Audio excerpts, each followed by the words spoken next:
I'll restart the computer so it'll be ready for the time when we podcast. Well, nope, your computer's a fucking brick right now. So I've got the sound effects going, the stream's going, so there's no reason why we can't start. And then Duke, if you want to jump off and jump on if your PC starts working, it's no big deal. It just keeps rebooting. I don't know what the fuck's going on.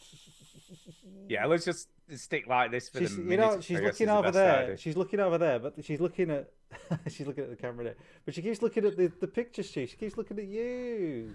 Yeah, no, I have this effect on babies. Just saying. Just saying. Do you want to talk? Do you want to say something? Kind of wave. She's just breathing. Where's my camera? Say something. Oh. She does talk a lot. There's definite noises. She goes. Noises. Come on, say something. This is your debut. This is a big moment. Go.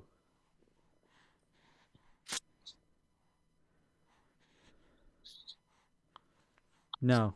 Nothing. No, there's nothing happening there, man. All right. Nothing happening. Shall we start the show? I'm going to keep I think we need to for start. about 10-15 minutes, and then she will kick off at some point. Maybe she won't. That's how good she is. No, but she needs to go to bed, so she's only going to last about 10 minutes. So yeah, that's fair enough. Hold on.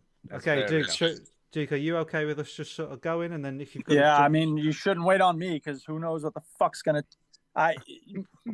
Do you want to carry on doing the show, Duke? Are you okay? Yeah. I don't have a choice. What am I supposed to do? You do have a choice. You don't have to. You don't have to come on the show if you want to fix it. If you don't, I'm not leaving you high and dry. I'm part of this community. We'll cope. No, it's fine. Let's just do it. All right, shall we do it then? Let's do it. Okay, let's just do it. Right. So there's a lot going on, so I'm just going to play the intro. Okay. Play the intro. I'm sorry, listeners. I'm sorry, viewers. It suddenly went quiet. Yeah, what's happening? Can you play? Can you? Has Chini disappeared? Oh, did you hear the theme and then it stopped? And then it just stopped. Oh, okay. Sorry. Okay. Stopped. Right. Okay. One sec.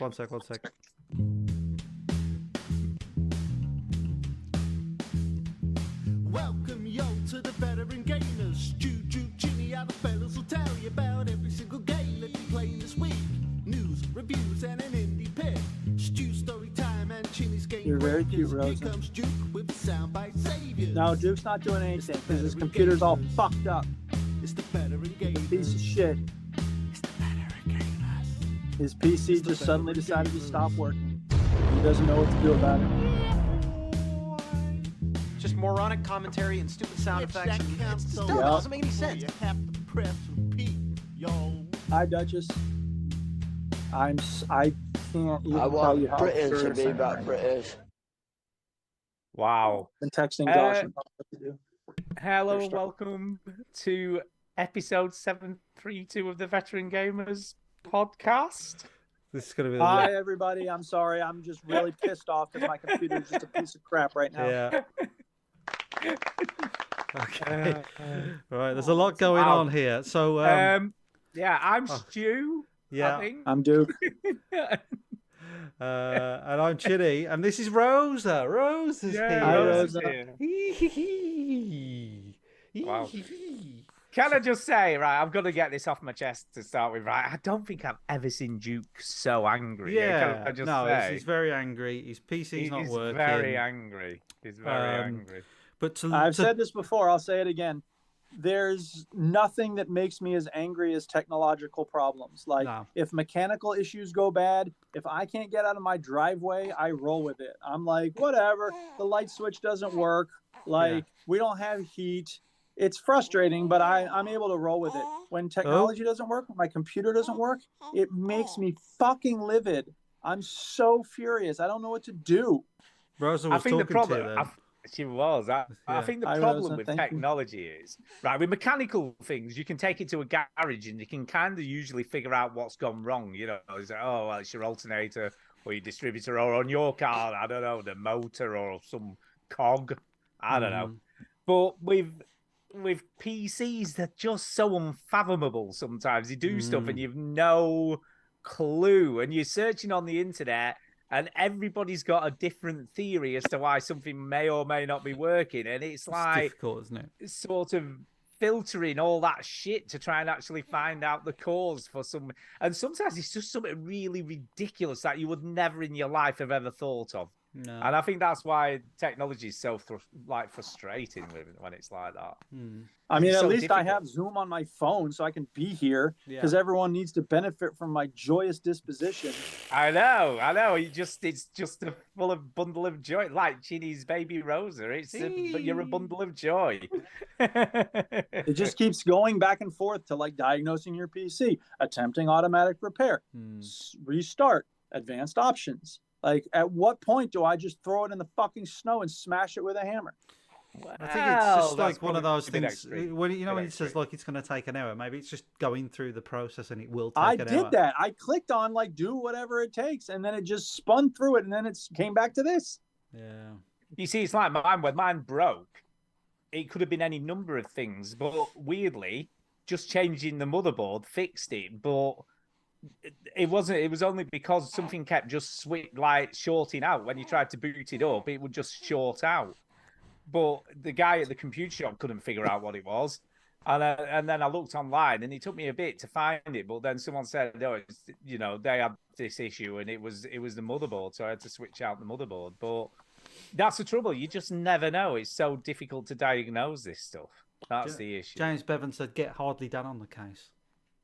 Yeah, Hardly Dan. He knows his shit. He does, doesn't he? He does. He knows his stuff. Okay. Anyway, let's get this. Let's get it. Let's beat it because Chinny. Yes.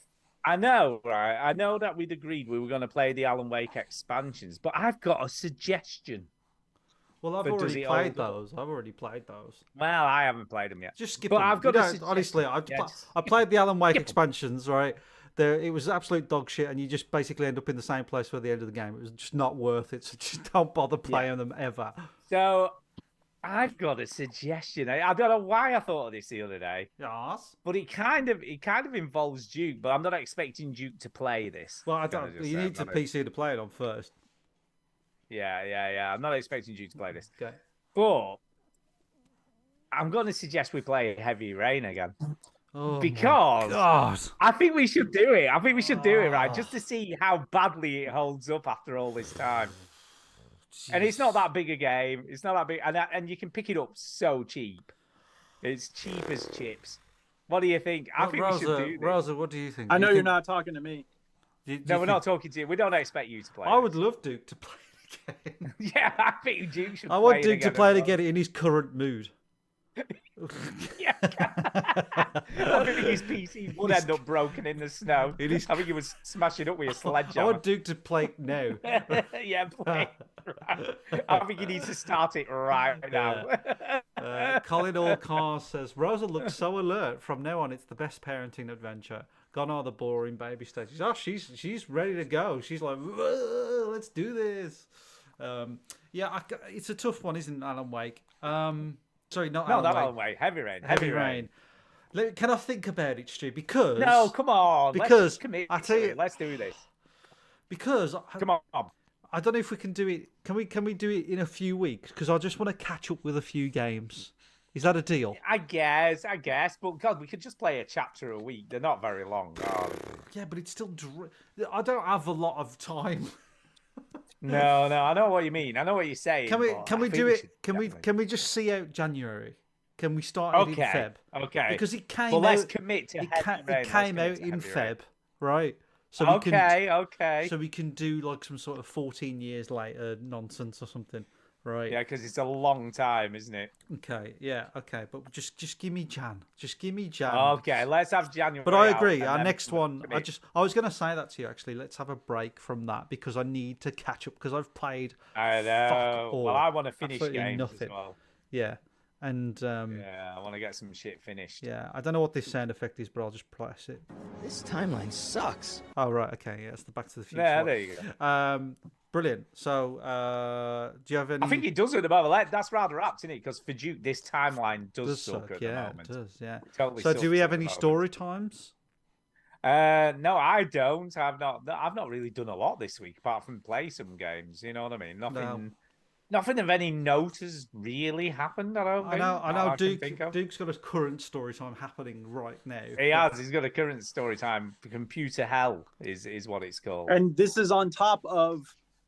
We are in the middle of a winter nightmare right here in Wisconsin. Oh boy. We got a snow day on Tuesday of last week, and I was like, "Yay, snow day!" And then we thought maybe we'd have a snow day Wednesday. We went to school Wednesday. We went to school Thursday. And then they called a snow day Friday on Thursday afternoon. And I was like, 4-day weekend. And then we couldn't get out of our driveway this morning. So we had to call the snowplow company to come plow us out.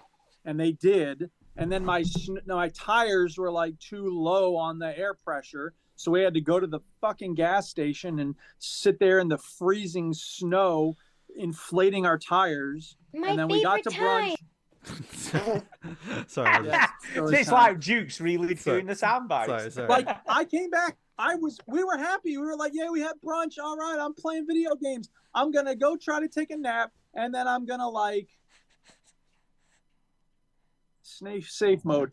The computer's like, what kind of boot up should I do? I'm like, safe mode. And then I was like, I'll reboot my computer so it'll be nice and ready before the show. No, it won't. It'll be a fucking piece of shit brick.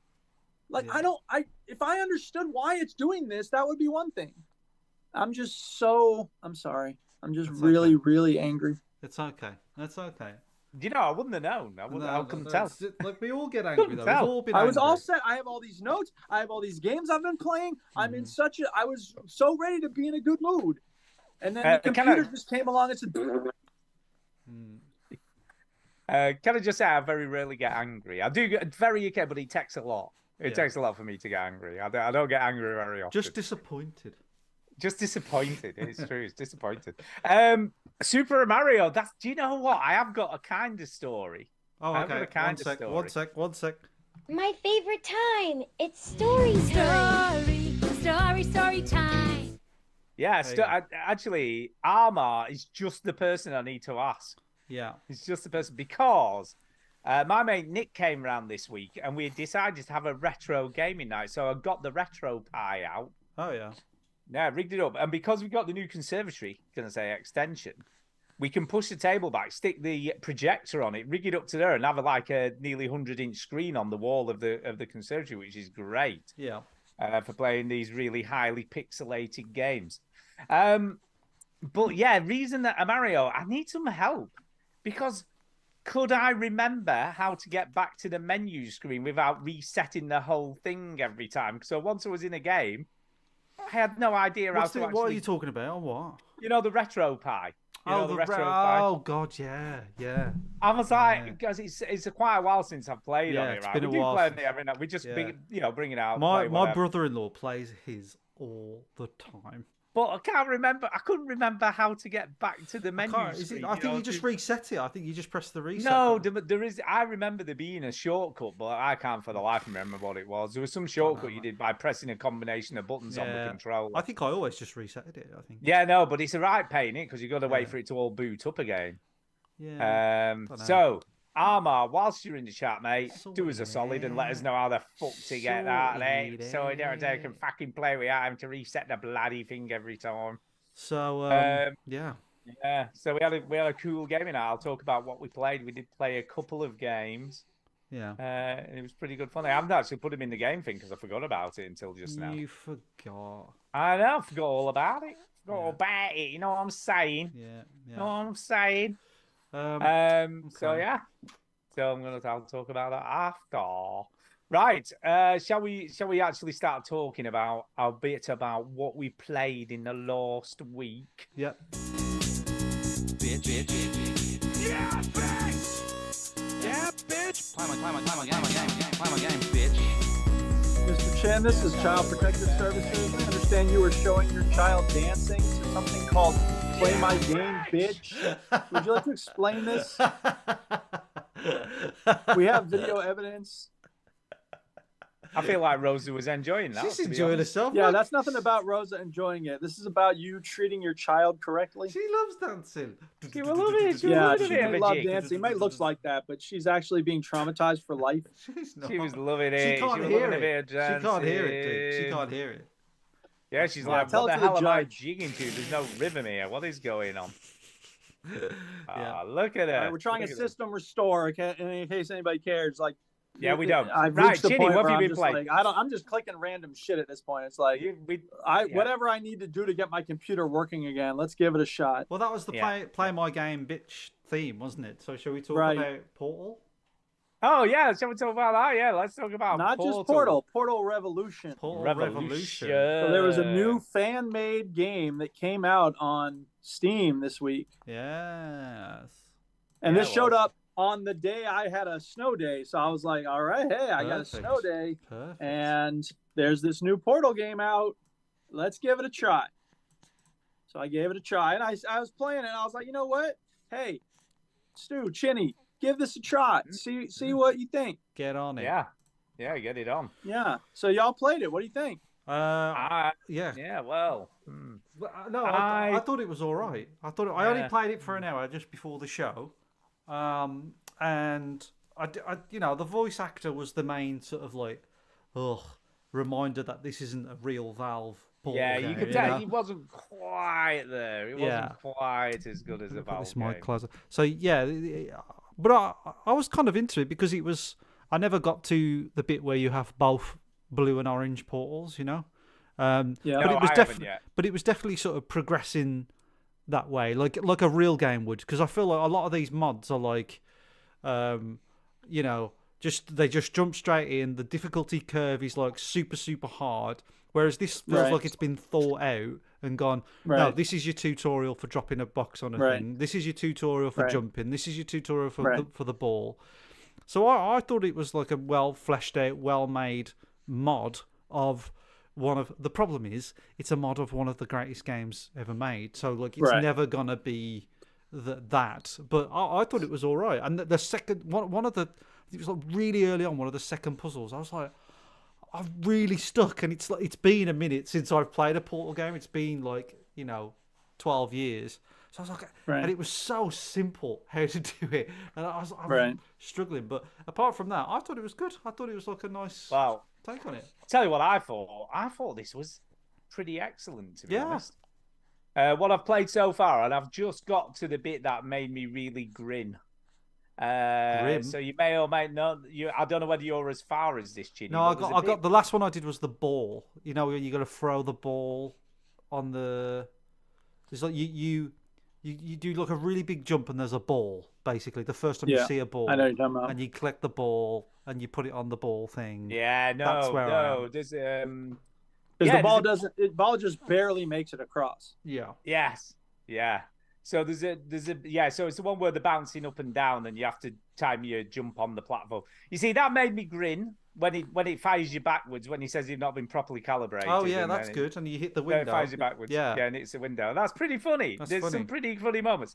But I've got to say, you get to a point, and Duke, obviously, I don't want to spoil it for you. I finished the whole thing. He's finished it. Yeah. Spoil it for Chinny. Spoil it for Chinny. I don't know if I'll ever play this again. He doesn't care. No, it doesn't matter. Go ahead. It's a PC game, so I'm just like... Heads up, everybody. We're going to spoil Portal Revolution. But there's a bit where you get to a room, and you obviously you have to aim a portal, and then it just parts, which is pretty damn cool. It just what? Parts. So the wall thing you're aiming at just suddenly parts, and you fly through all this big ceiling void, and then end up you end up behind the scenes, and then all the puzzles are a part of the getting through all the offices and observation rooms and stuff. So you don't remember that? I thought that was quite a pivotal part of the game because it's. Ultimately, what this is a pretty. All right, so I want to give them their due first. They do a good job taking their time. There's some decent voice acting. You're right, Chinny, that it's not a Valve game. They try, and so the voice acting isn't on that level. Yeah. But I thought for a fan-made, mod, I thought it was pretty good. There's two characters. I guess y'all probably haven't met the second character yet, but that's okay. You'll meet a second character, and she's the more interesting of the two characters. I thought it was going to go in certain directions. Like I had certain ideas about where we were headed, and then it didn't go in either of those directions. Well, don't spoil it for me because obviously I've not finished it yet. So I'm not going to spoil anything, but I will say that the marble. So Chinny's talking about this ball. It's a marble sphere, whatever you want to call it. Like in the same way the companion cube is, a certain thing. they introduced this sphere marble thing, Was there and not, they was there introduced not some a other. ball? Was there not a ball in the original game? I don't remember one, but I just thought I could be wrong. All right. There's a couple other things that they indicate.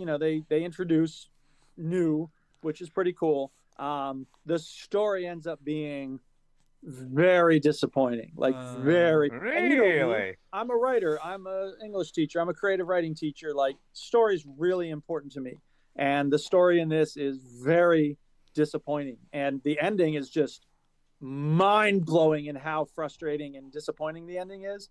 So I put a review that said, like, it's thumbs up because the mechanics are fine, and like there's some good puzzles, like you said, Chinny, there's some stuff in here that's like, okay, maybe scratch my head and maybe, okay, I had to think and figure it out. And it's worth downloading for those. But if you're expecting a good story, do not go into this hoping for a good story. That's really? You see, I've quite enjoyed it so far, but then I'm obviously... I did too. I enjoyed it at first, and then it just ends up being just... Yeah. And we'll see. I don't think this is spoiling anything, but, I'll do a Stu kind of spoiler. Like, no, it's not really a spoiler.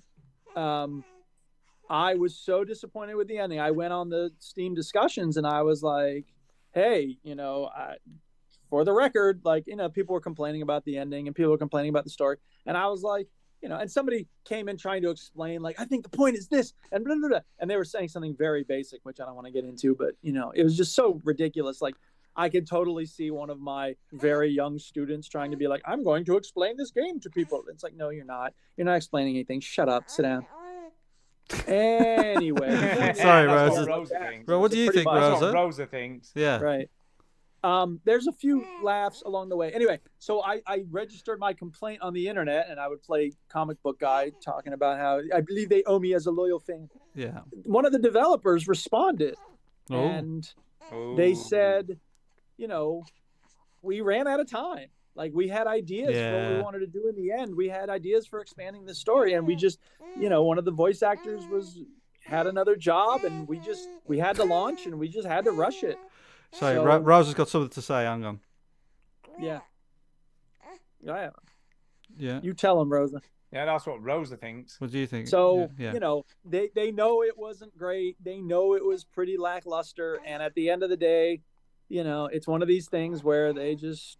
Well, you think, like, running out of time for what deadline do they have? I don't know. I really don't know. It's not like they've got a publisher going, you got to crank this thing out. What are they talking about? Not an acceptable answer. Well, sucks. you know what? You demand your money back and see how far you get. Yeah. No, again, I think the one incentive I would have to continue playing this game, it's a perfectly fine Portal I suppose, I don't know, Portal mod. Would be if it went somewhere interesting and different that we haven't been before with Portal. But essentially, for me, if it's I'm not really I've never been interested in mods or like I prefer games that are finished or proper or they're done. No, I hear you, and I Mel was the last one that I tried in this area. Yeah, I played that. Yeah. And I was not blown away by Mel. The problem with Mel was that it required a lot of very precise positioning, and it just became very frustrating with the puzzles. And I'll try look, if a Portal mod makes it to Steam's main release page, I feel like there's something going on there. Like, enough people are looking at it, I'll give it a shot. And I played it for like an hour, and I was like, I'm having enough fun with this. I think maybe Stu and Chinny would enjoy. Yeah, no, I think I'd like set, but I'm not as far. Obviously, I haven't gone as far as you. But what I played so far, really, really thought was really good. I thought the puzzles have been really well thought out.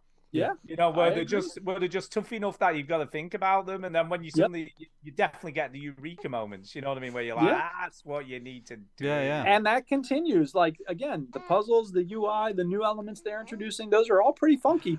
There's some humor in the dialogue along the way, and then I just wrote down like ending question. Like, what the fuck? Yeah, you see, the only thing that frustrated me slightly. Sorry for cursing, Rose. She can't hear you. She can't hear. The only thing that frustrated me slightly was when you first come out of the test chambers, there's a thing where you have to do a portal, go in the room really quick, and then get scanned for your employee ID or whatever it is. Right. And I just didn't do it quick enough the first time, and he keeps repeating the same lines, like, "Oh, I think you need to get in that room a bit quick." And it's like, no, you've told. I know what to do. I've just not done it quick enough. I don't need to keep telling me that. That's one of the things I wrote down is that starting at chapter 4, like, and it was a little before it, but there's more and more timing required. And the beauty of Portal is that the puzzles are elegant and don't require incredible timing. So. I'm sorry, Ross. No, some do. I mean, I remember some puzzles in Portal 2 where you had to a very few. Fire sort of get through. Right. So there were those type of puzzles did exist. Yeah. Those type of puzzles, yeah. But yeah, like I say, I'm enjoying it so far, and I've liked the challenge and the head scratching, and they're like, yeah, this is pretty bloody cool. Oh, the one thing I didn't like was when there was one puzzle where I kept on dying, and he would say the first line of the dialogue again, like as if you entered the room. That's what I mean. Yeah, and like, sorry if you said that already, but I was talking to Rosie. But no, I said it's similar way, but I was talking about when I know. It's like a tutorial line, and you just keep saying the same thing to you. Go on, Rosie, you tell him. Yeah. So yeah, I know. So that was annoying, but like, you know, if it was GLaDOS instead of that American voiceover, I would have said this is like a Portal expansion. Do you know what I mean? Like, so far what I played. So yeah, it's or really even weekly. It starts off very strong. Yeah, because it turns out the voiceover dude is like another weekly type. Yeah. Robot thing. Yeah. But that's the difference between paying someone $1 gazillion to do a voiceover and somebody just doing it as a little job. There's a reason why voice actors get paid well. Yeah. Exactly. Right. I'm going to give Rosa back down to mommy. So I'm just gonna disappear for a second. And while that's happening, I'll let people know. This is what's going on my computer. It just says restoring files just over and over and over and over. So I have no idea what's going on my computer. I'm trying to just be chill. Chinny, you go ahead and do whatever you need to do. And I'm going to just sit here. System restored did not complete successfully. Your system's files were not changed. System restored failed to extract the file. An unspecified error occurred during system restore. You can try again and try a different restore point. If you continue to see this error, try an advanced recovery method. Good. That's a great that's a good message to get. I'm very happy. Yeah, something has definitely happened with your hard drive is all I can think. Motherfucker, what did I even do? I don't know. Skyrim and Rocket League. That's all I do. What has happened? Something has happened. I mean, sometimes there's no rhyme or reason, is there? Electric things just fail, I guess, sometimes. Just to piss you off. So livid. Yeah, it's not great, mate. It's not great. So Portal Revolution, I mean, it's a thumbs up from me so far. But it's a thumbs up overall. I'm just be warned, everybody. The story is very, very lackluster. But we don't think. I mean, we don't get the impression Chinny's going to finish this. I don't think. I think he's. I would be surprised if he did, but you never know. But you see, that's the beauty of the Steam Deck, because I can just pick it up and play it on there. You know, just pause it wherever it is, come back, play it again. Because the Steam Deck. Well, that's the other thing I would say is there were quite a few spots where I ended up saving it once I was into the room. Like when I reached a certain point, I was like, okay. I'm here. I've got past this dialogue. I'm going to save it so I don't have to hear that dialogue every time I die. Yeah. So, yeah. Very cool. I'm back. We're back. You're back. Yeah. Right, dude. What else have you played? Go on. We'll let you carry on. Go on. What else? Yeah, because I'm so bubbly and you're happy. So bubbly and happy. Hanging here, bringing the energy. You're bringing the energy, man. Yes, I'm bringing the energy. High intensity energy. Come on, bring some more. Well, all right. I'm going to try to ignore the fact that my screen is just sitting here asking me what to do on the boot up. So Xbox Game Pass recently added Super Mega Baseball 4. Okay. And I remember playing like maybe number 1 or number 2 in this series. So I was like, I like a little baseball here and there. I remember back in the day, Super Nintendo. would or the NES was it had some baseball game on it, RBI baseball, I think, something like that. And reboot and select proper boot device. Oh, good. Oh, this is just all right, I'm gonna hit stop. Why don't you? Yeah, I've got a suggestion. Why don't you just turn the monitor off? I just did. I turned the whole thing off. I'm gonna try to deal with it later. Yeah, that's a good idea. Sorry, everybody. It's hard for me to. Just ignore it. Pretend it isn't there. Yeah, easier said than done. But I'm trying. Yes. Okay. So Super Mega Baseball 4. It's a baseball game. I don't know what to say. It's a good game. It's fun. There's guys and gals in the game, so that's good. They're adding some gender parity there. There's lots of ways for the game to become advanced. Like at the end of the day, what's a baseball game? You pitch when your team is in the outfield, and then you hit when you're up to bat, right? And, end of the day, there's not too much more than just, there's I don't know if y'all know about American baseball, but not really. There's a strike box, and you have to put the ball somewhere in the strike box, but if you put it outside, they might swing at it. Anyway, so there's like a certain force. You can do like power pitch type of thing, and then you have to match up where you want the pitch to go with where the pitch is actually going. And so it's a little bit of skill there. And then on the batting side, you can just hit A to hit the ball when it comes over the plate, or you can power up your hit before the ball arrives and then try to hit a little harder. The point is that at the end of the day, it's very satisfying to get a strikeout. It's very satisfying to get a home run. And along the way, you have some luck involved with whether you get a hit or not. My team, I'm doing a season right now. So my team, which is like the Shark Teeth or whatever, I would pull it up and show you what my team is, but no, I can't. Anyway, so I've got like maybe a 5-win, 3-loss record right now for the season. And, it wouldn't be fun if you won every game, right? And it wouldn't be fun if you lost every game. So the fact that I'm winning some and losing some is, that's good. Yeah, it's the characters almost look like bobbleheads. Yeah, it's not trying to be, I think EA has like a, EA Sports, MLB, very realistic baseball game. This isn't that. This is a cutesy kind of, goofy baseball game. Super Mega, right? It says it right in the name. At one point, and there's people like yelling things when you strike out or whatever. At one point, I struck someone out, and you could hear someone in the stands go, "Ben Affleck is a better Batman than you." Nice. I see. You swing a bat. Right? Bit of heckling. Yeah. Are you a baseball fan, Duke?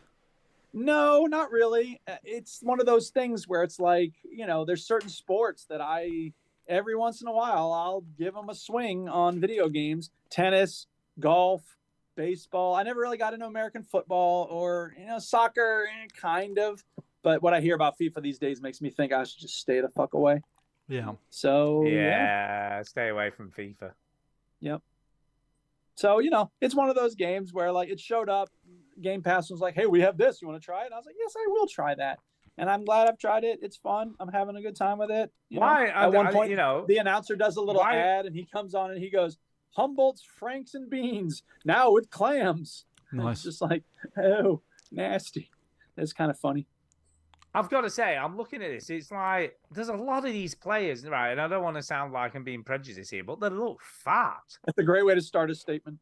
No, they look fat though, don't they? They look like they're out of shape. Well, they are fat. Yeah, exactly. Is this meant to be like the out of shape league? Yeah. What is this? It's just a fun video game. It's not meant. Not everyone needs to be super in shape. It's just people whacking balls. They're playing a professional sport, man. You don't expect but them to be though? fat. Is it really that professional? I don't know. They all look a bit out of shape, man. I don't know. I think the fatter the better. I think. Do you think so? Yeah. Help you swing that bat a bit more if you're fat. Swing the bat if you're fat. There you go. It rhymes. It's like a slogan. Yeah, it's going to take off that. It's going to take off. Anything else about Super Mega Baseball, Duke? Nope. It's fun. It's cute. Cool. I'm enjoying it. Nice. Enjoying it. Can't beat a bit of Super Mega Baseball. Well, talking of sports games, I played a sports game this week. Oh yeah. Go on. I did. So there's not enough sound effects on this episode, so I'm trying to. Yeah, I wish I could help. Sorry. That's coming in and out. I know. No, I think that was on purpose. That was a remix. It was a remix. Okay, I'm just trying to fill up the quote. I like it. I like it. That's I like suspicious. Okay. There you go. Yeah, it is. Yeah, so my mate Nick came round and we decided to break out the retro pie, as I alluded to earlier. So That's weird. I was like, Yeah. what game can we play that's kind of fun, bit old school, but still relevant, still works well? So, of course, we played a bit of sensible soccer. Oh, yeah, so of course. Like, let's get a bit of sensible soccer on. Mm-hmm.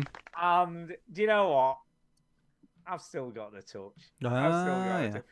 So much so that when it was 4-0 up, he decided he didn't want to play anymore. Wow. He did the, can we play something else? Can we play something else now? I gotta go. Actually, my wife's calling me. Exactly. You're not married? No. Well, I've got a wife now. I think it came to a head when I beat him 5-0, and then he was just like, "Yeah, I don't want to play this game anymore." But yeah, I've still got the touch, still got the old banana shot going in there, still in on the rebound. He was upset because the ball didn't stick to your feet. And I was like, yeah, but this is sensible soccer, man. This is how it is. This is how it was back in the day. There's none of that bloody stick to your foot business. You don't know the struggle. There's no perfect passes. You've got to pass to a player. You've got to look where the players are and pass. So how many hours would you say you've played this game, Stu? I played when I was younger. We played this a lot. I mean, we used so to you're play very familiar with it. Your mate probably not as much, huh? No, definitely not. No, I took total advantage of that fact, of course. Okay, right. Of course I did. So yeah, we had a shit ton of fun playing it. Well, I did anyway. He didn't so much, but I was having a load of fun playing it, beating him badly. So then we played some Super Bomberman after that. I was like, what else can we play? Super Bomberman, of course, another classic competitive game. Yeah, that was not quite as one-sided, but I still came out on top. Just saying, you know what I mean? I think it was about all right. I think it was about 4-2. But he kept blowing himself up, which is always a problem in that game. Yeah, you got to be careful of the blowing yourself up. But yeah, we did try and play. What was the Pierce Brosnan game that was on the Nintendo 64? GoldenEye 007? It could have been. No, I don't know whether it was GoldenEye. No, it was a different one. What was the other one? Tomorrow Never Dies? Oh, I think it might have been Tomorrow Never Dies. Mm-hmm. And he's like, "Oh, I used to play loads of this." I was like, "Oh, yeah, you can stick it." That's a first-person shooter, isn't it? It is a first, but very much in the form of GoldenEye, that kind of first-person shooter. But it just did not run. The Raspberry Pi cannot handle Nintendo 64 games. I mean, it was like literally running at about 3 frames a second. It was awful. So we very quickly gave up on that, can I just say? So that didn't get much. Very frustrating when a computer doesn't work right. Yeah. Yeah, even a tiny little one, even a tiny little computer. Yeah, it was working fine. It just can't handle. It couldn't handle the power. It didn't have enough power to actually play the game. I got the power. Exactly, it just didn't have the power. I don't have that one, so we'll go with Stu. Oh yeah. Yeah, exactly. So yeah, it was pretty. But we had a really good night. We had an Indian meal. We have an Indian restaurant near us called Thindian. Okay. Thindian, right? And they do Slimdians. So you can get what they call a Slimdian. So I've got a chicken jalfrezi in it. Only has like 250 calories in it. I see. Until you had all the rice, naan breads, and all the other shit you eat with it. So you're all right until you had all the other crap. All the carbs. Yeah, all the carbs. But if you just ate that on its own, it would be really healthy. But obviously, you do order the naan, right? No, I didn't actually. I was quite good. But here's the problem, Mike. Here is the problem. What, Stu? What's the problem? They had a January special on, right, which was a starter, a main course, and the rice dish, right? So you could have and it was 14 quid. And they had as one of the starters what's called the Ultimix. So I was like, I'm going to try the Ultimix. Well, when it came, it was 2 lamb koftas, a lamb samosa, an onion bhaji, and like a lemon sort of Indian lemon chicken thing. So there were a shit ton of calories in that. Yeah. I didn't eat it all. But I did eat quite a bit of it. But it was good. It was good. Sometimes you got to have something nice, haven't you? You know what I mean? Treat yourself. Exactly. You can't just be healthy all the time, can you? You can't be healthy all the time. So I thought, fuck it. So yeah, so it was good. So we had a right good night. We had played some games, had some chats, played some music, got the old retro pie out. All in all, it were a pretty good bloody evening. So what about you, Chinny? What have you been playing? Well, I played and finished a game. Yes, I saw this. I don't have the sound effect. I don't want to worry you here, but my computer has now been slow. Oh my God, what the hell is going on tonight? It's computer mate. It's catching it. It really is a virus. It's taking me a long time Everybody's got it. Load up YouTube videos and stuff. Or maybe Microsoft fucked something up. And I feel like it was the last update because my computer didn't do this weird booting up thing until the last update.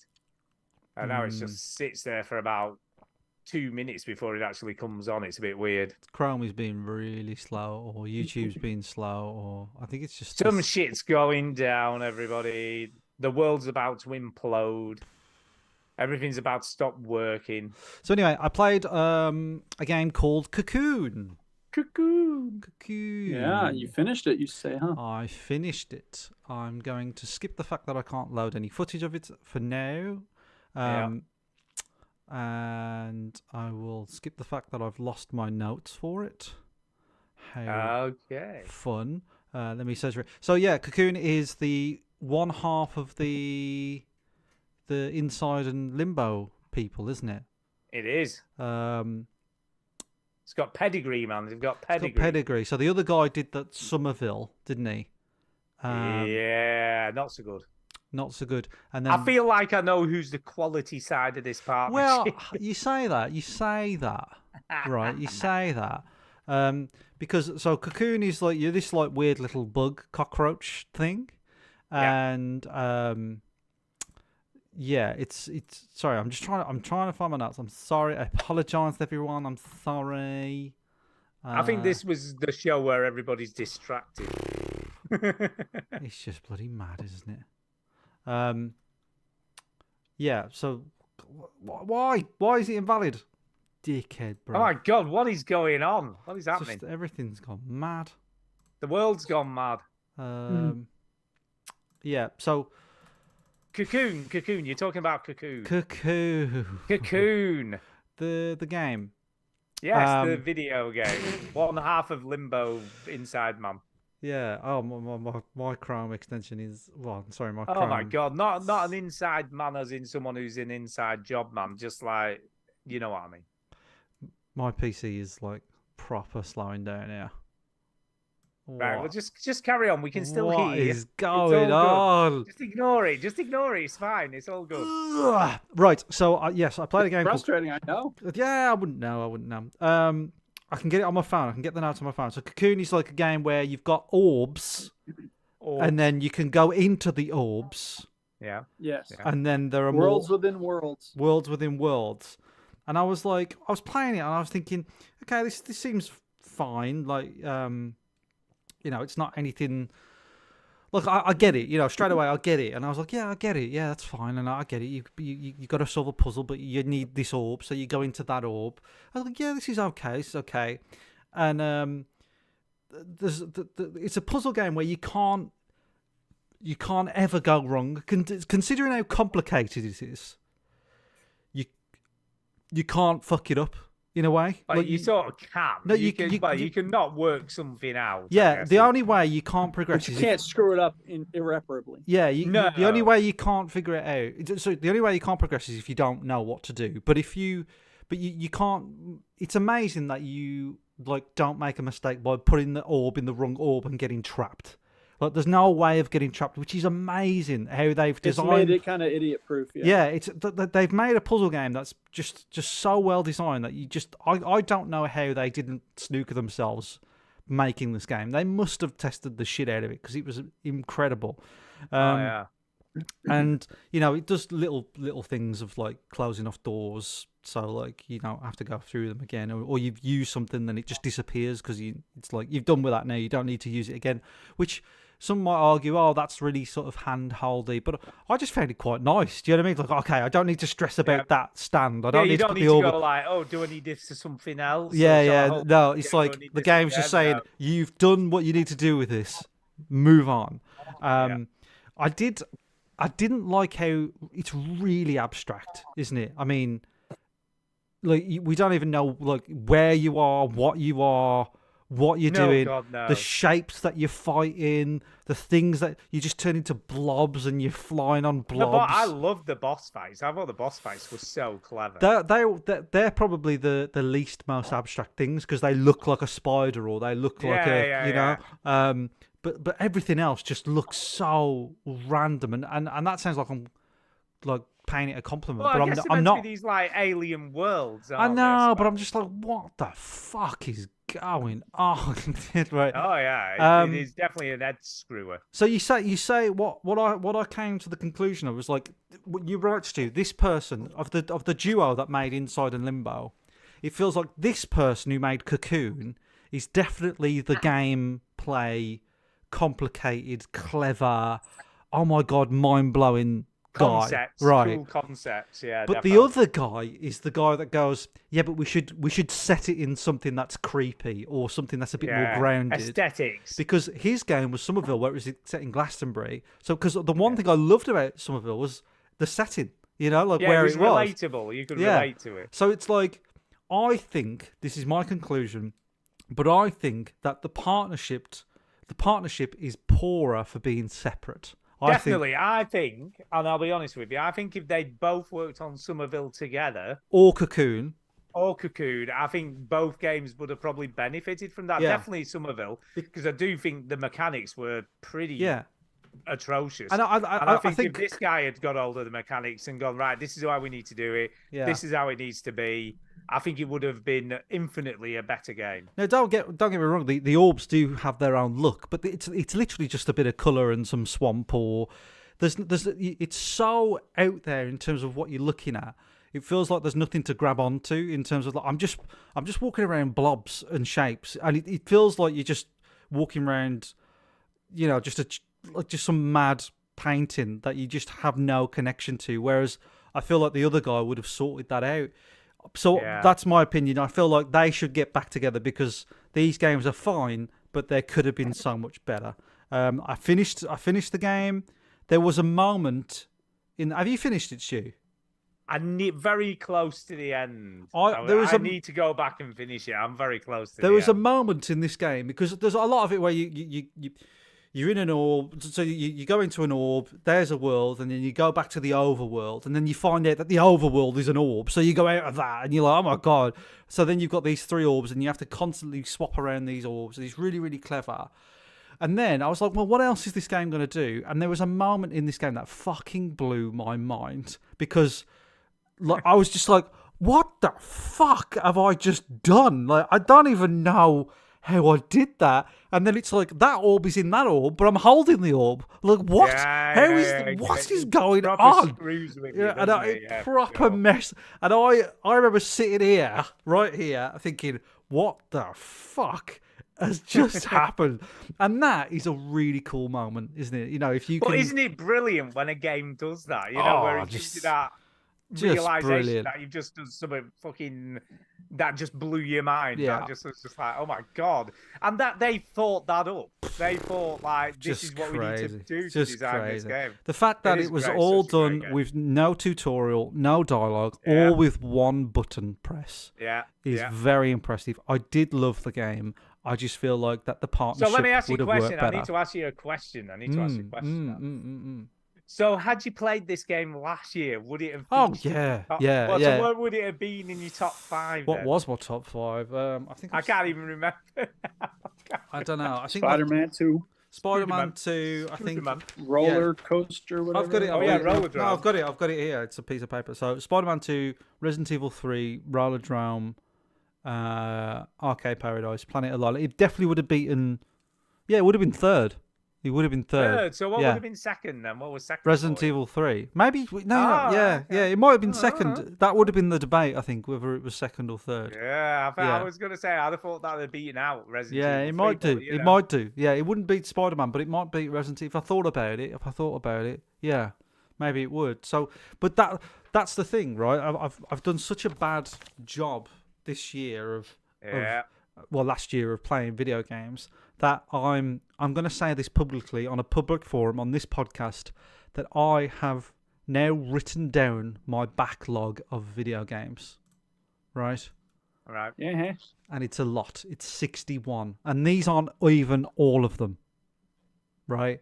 It's just a lot of them, and I'm going to put them on the screen now, and I'm going to try and get through as many of these bloody things as I can, because there's loads. So, I'm not going to read them all out, but there's loads. So I'm just going to try this year, really, really try. But the thing is, I've got a few rules. If I don't own it, I'll just move on.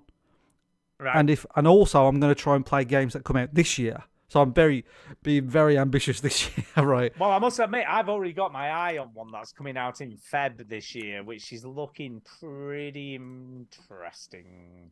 Is it the Tomb Raider remaster? No, it isn't. No. No, the game. Have you seen this Pacific Drive? It's getting a lot of sort of hype at the moment. A lot of preview plays online. It looks quite cool. I think this will be potentially. I don't know whether Duke would like this, but I think you, Chinny, might enjoy this game. I think it's kind of an interesting game. You want to be really careful what you recommend to me. I know. I'm not going to recommend it. I'm just saying I don't know whether you might like it. You want to be really So basically, the premise of the game is called Pacific Drive, and you end up in this Pacific Northwest sort of foresty type area of America. Alan Wake. And no, it doesn't look like that though. It's that kind of setting, setting. Yeah. And some fucking weird shit has gone down. Alan Wake. We're not sure what exactly. It could be in the same universe as Alan Wake, if I'm being honest. Yeah. And basically, you get this clapped out car, and you've got to just explore the area. And there's all these weird anomalies and all this kind of weird shit going down. And you've got to just keep improving your car and sort of fixing it up so you can get further into the exclusion zone. Right. And then you sort of have to make it back to your garage, and then you can upgrade the garage and upgrade your car again. Then you set off again and collect loads of scrap and stuff to upgrade your car again. And it's just that constant loop of upgrading and exploring, basically. And you find out stuff. The story's built into the stuff you find as you go along. But people are going mad about it. You know, all these previews are like, this is fucking brilliant. And apparently it's not too complex. See, I might like it because there's not a lot of complex crafting and stuff like that. Apparently they keep it really simple.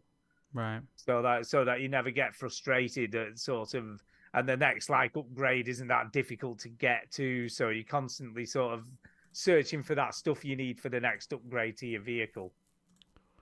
But it does look cool. I mean, graphically, it looks amazing. So I've got my eye on it. I keep looking at the pre-order button because it's like £3 off or something. I'm like, I don't know. So I'm going to try and make a better effort of playing games that come out this year. I'm looking at that Prince of Persia game that came out, and I'm trying to catch up with last year because it's just mad. It's just crazy how many games came out. Oh yeah, it is. It's just mental. Right, Duke, back over to you. Yeah, Duke. So Epic Games had a free game this week called Sail Forth, and I sent you a message, Stu, saying you might want to give this a shot. I bought it for free, I must admit. I did pick it up. Did you play it? Not yet, no. It's cute. It's there's sea combat. You have cannons and stuff, and there is some depth. The biggest problem, I mean, first of all, like it's entirely, you're in the boat. Like that's the whole game. You're just in the boat and you're floating around, sailing. Like it does the thing where, you know, you raise the sail and that propels you along. But then there's also like, should you tuck in the sail or leave it out? and it depends on where the wind is. So you're constantly readjusting sort of where the sail is vis-a-vis the wind. Yeah. And so that's a little bit of depth that way. Cool. You get to this one spot and these two people are like, hey, do you have a camera? And you're like, no. And they're like, come back when you have a camera. And you're like, all right, fine. So you're sailing around like, where can I get a camera? And then someone's like, hey, do you have a harpoon? Like, no. And they're like, come back when you have a harpoon, a motherfucker. And then it's like, you go to this lighthouse and the guy's like, hey, can you find us some light prisms? I'm like, what the fuck? If you find the light prisms, then the lighthouse guy will reveal the moon pearls, which will get you the loopy gems. And motherfucker, what the fuck am I supposed to be doing right now? It's like with this PC, it's like, you just, So it's dependent on exploring. Eventually you do get the stuff you need to get. So you get a harpoon. It's like, okay, cool. And then, in the meantime, you're getting all this scrap wood, which you can use to repair your boat, which is nice when bandits try to attack you. And then you can, eventually you have this boss fight with this big boat. And because he took the light prism that you were trying to get and all this stuff. And, if you want a game where it's cutesy and there's a lot of dialogue and it's just floating around in this boat all the time, you could do worse, but it's one of these games where it's like, if you want cute, play Stardew Valley. If you want boat battle, play Assassin's Creed 4, Black Flag. If you want, exploring, there's a million other games you could play to explore. It doesn't do anything super well. It doesn't do anything terribly. I got my money's worth. So it's just average, is what you're saying. It's like, it's like whatever. So if you want a game that looks cute and you float around in a boat, this is the game for you. Is that what you're saying? That is exactly what you do in this game. Yes. There you go. You heard it here now. You want to float in a boat? Float in a boat. Yeah, play this game. There you go. Yep. Right. Anyway, I'm going to talk about a game that I am fucking trying to finish. Can I just say? Go on. And that game is Dead Space Remake, right? I've been playing this since God knows when last year. And I tried to get it finished before Christmas and I didn't. And I'm like, right, I'm going to make a concerted effort. So on, what day was that? Friday? I played it nearly all day. I'm like, I'm just going to fucking finish this game. I don't know whether they've extended this beyond what it was originally, but God, this game seems to go on forever. I mean, this game is long. I'm like, I don't remember this game being this long, but maybe it was. I don't know. I don't remember. But I got to a bit where you have to go outside and fucking get rid of the fucking motherload thing. I don't even know what it's called anymore. The spawn, I don't know. It's all clinging onto the side of the ship. The sperm. The fucking clingy on sperm, right? Go sperm. Outside. The Klingon sperm. And you've got to shoot it with these cannons to get rid of it. Mm-hmm. And I was playing on easy, right? I'm playing on easy, so it should be easy, shouldn't it? I'm playing on easy. Easy should be easy. Okay, mate. Do you know how many times I died trying to do that bit? 75. Oh, do you know it probably wasn't that many, but it felt like 75. So I've looked on How Long to Beat and Dead Space 2023. You do the first. Dead Space 2023 takes 12 hours to beat. Right.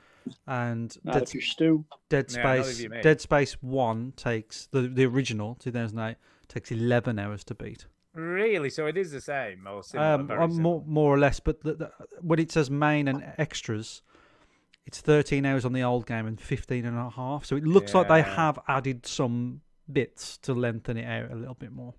I don't know, but oh my God, right. So I kept getting killed. And I like, you do the first bit, which was fine, right? And you have to shoot it and then shoot it again with these manually aiming with these lasers and shit or guns or whatever. And then you do the second ones. And whilst you're doing it, it sends these exploding shit at you at the same time as you're doing it. And it's just fucking, I just kept getting killed, right? I'm just like, I'm fucking dying over and over again. So I did something I don't think I've ever done before when I'm playing a game, right? Because I want to finish it. I don't want to go fuck this game because I'm fucking done with it. Mm-hmm.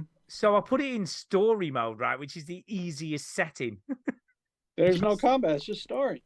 No, there is combat still. But you can't die, can you? I don't think. No, you can still die, but it takes a lot for you to die, right? And if you just hold the sort of like refill your health, it just refills it automatically, whether you've got health things or not. It just fills it back up to full again. And yeah, I got through that bit of the game. I was like, fucking fuck them.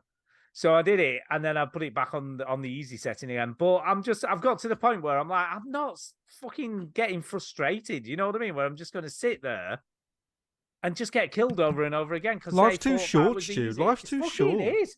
I ain't got time to really be sat there for an hour doing one bit of a game. So it's going to take me about 20 hours. I don't know about anything else because I'm already 10 hours in. And I'm like, I don't feel like I'm that close to the end yet. But there was a cool bit. I mean, after that happened, they send another ship to blow the shit out if he wants to know where you are. So that happened. But instead of doing that, they just crash into you, don't they? And I'd forgotten this. It was even in the original game, but I'm sure it must have been.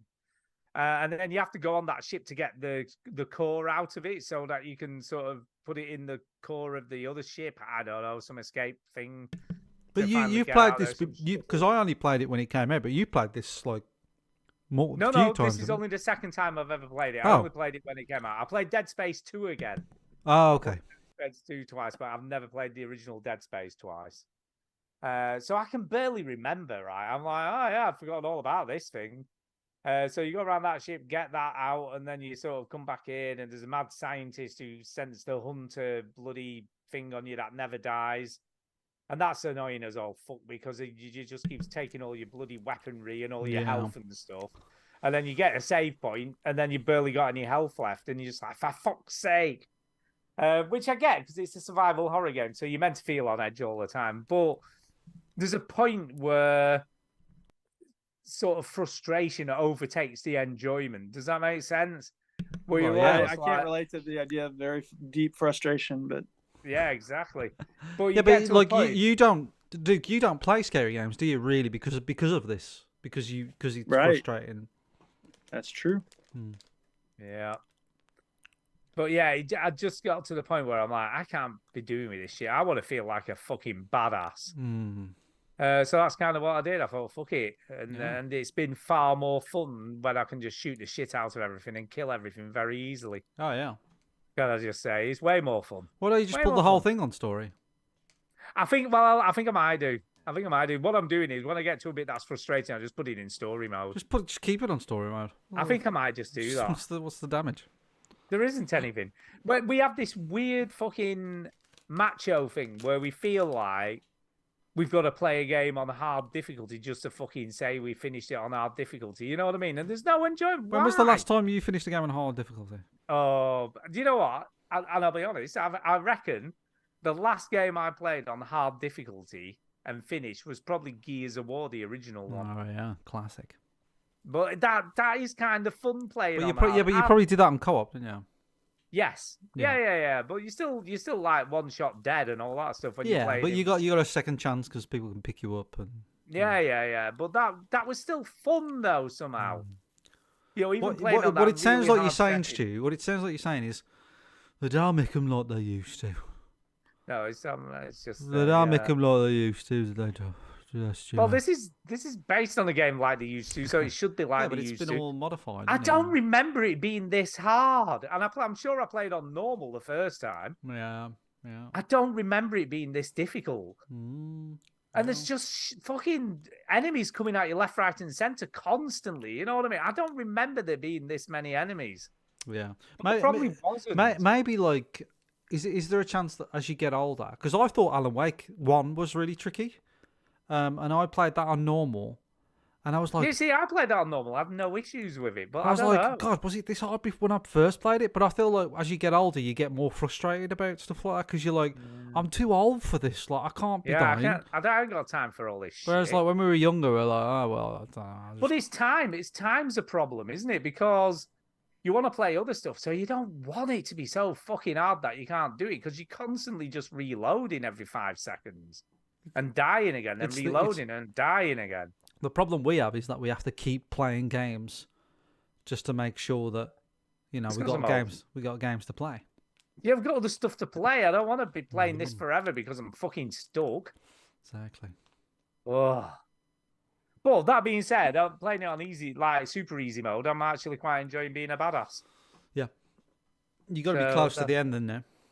I feel like I am. I do feel like I am because I remember the final boss fights outside, isn't there? Something with tentacles, from what I can remember. You gotta move like a thing, like a big because you have a final showdown with the hunter, don't you? With that hunter thing, and I can't remember that. But you have there's this big spiral statue, isn't there? And you've got to move it. That's like the ending. Yeah.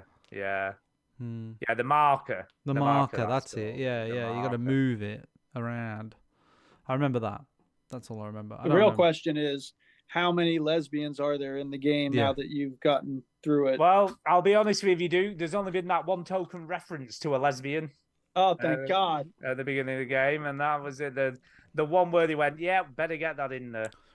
Was you triggered by the gender-neutral toilets? No, not at all. No, not at okay, all. great. Not at all. I was just triggered by the lack of depth to the lesbian storyline. I guess I was more triggered by. Well, you got to download the DLC. It's called. Maybe there's the lesbian DLC that actually explains the relationship a bit more and actually makes some meaning of it. Oh yeah. Who knows? Rather than just a throwaway line at the beginning of a game. Who knows? Maybe they do. Right, you done with lesbian space? I'm done with lesbian space. Okay, cool. Well, Duke's off. Is he coming back? I'm coming back. I'm just now the PC won't even boot. I'm just. Do you know? Ignore the PC, right? I know that it's frustrating. Stuart, you have. Tomorrow, it's not optional for me to grade papers. I have to grade papers tomorrow. If my PC isn't working, how am I supposed to grade papers? I know. I'm not saying that but there's nothing you can do currently, is there? I can futz with it. I know, but then it's like we said at the beginning, right? And I don't want to be horrible here. Don't want to be horrible. But it might have been better if you didn't do the show tonight, because then you could have concentrated on your PC and got yourself sorted out. I'm just saying. I'm here and I'm full of joy. I know, and you're messing with the PC. So it's either do the show or mess with the PC. Which are you going to do? Go ahead. What's next? That's just all I'm saying, right? All right. You said your points, Stu. Just say it once and out. Do the show on a PC. Right, okay. Ginny, we'll come back to you. Okay, I have been playing a video game that's going to make you very excited, Stu. Oh, I can't wait. Do you know what it is? I've got a very good idea, I'm guessing. What do you think this game is? Well, it's come on, it's got to be Alan Wake 2, hasn't it? It's Alan Wake 2. Gotta be. Yes, I'm playing Alan Wake 2. It's a video game. I tell you what, it's very useful that we played Alan Wake 1, isn't it?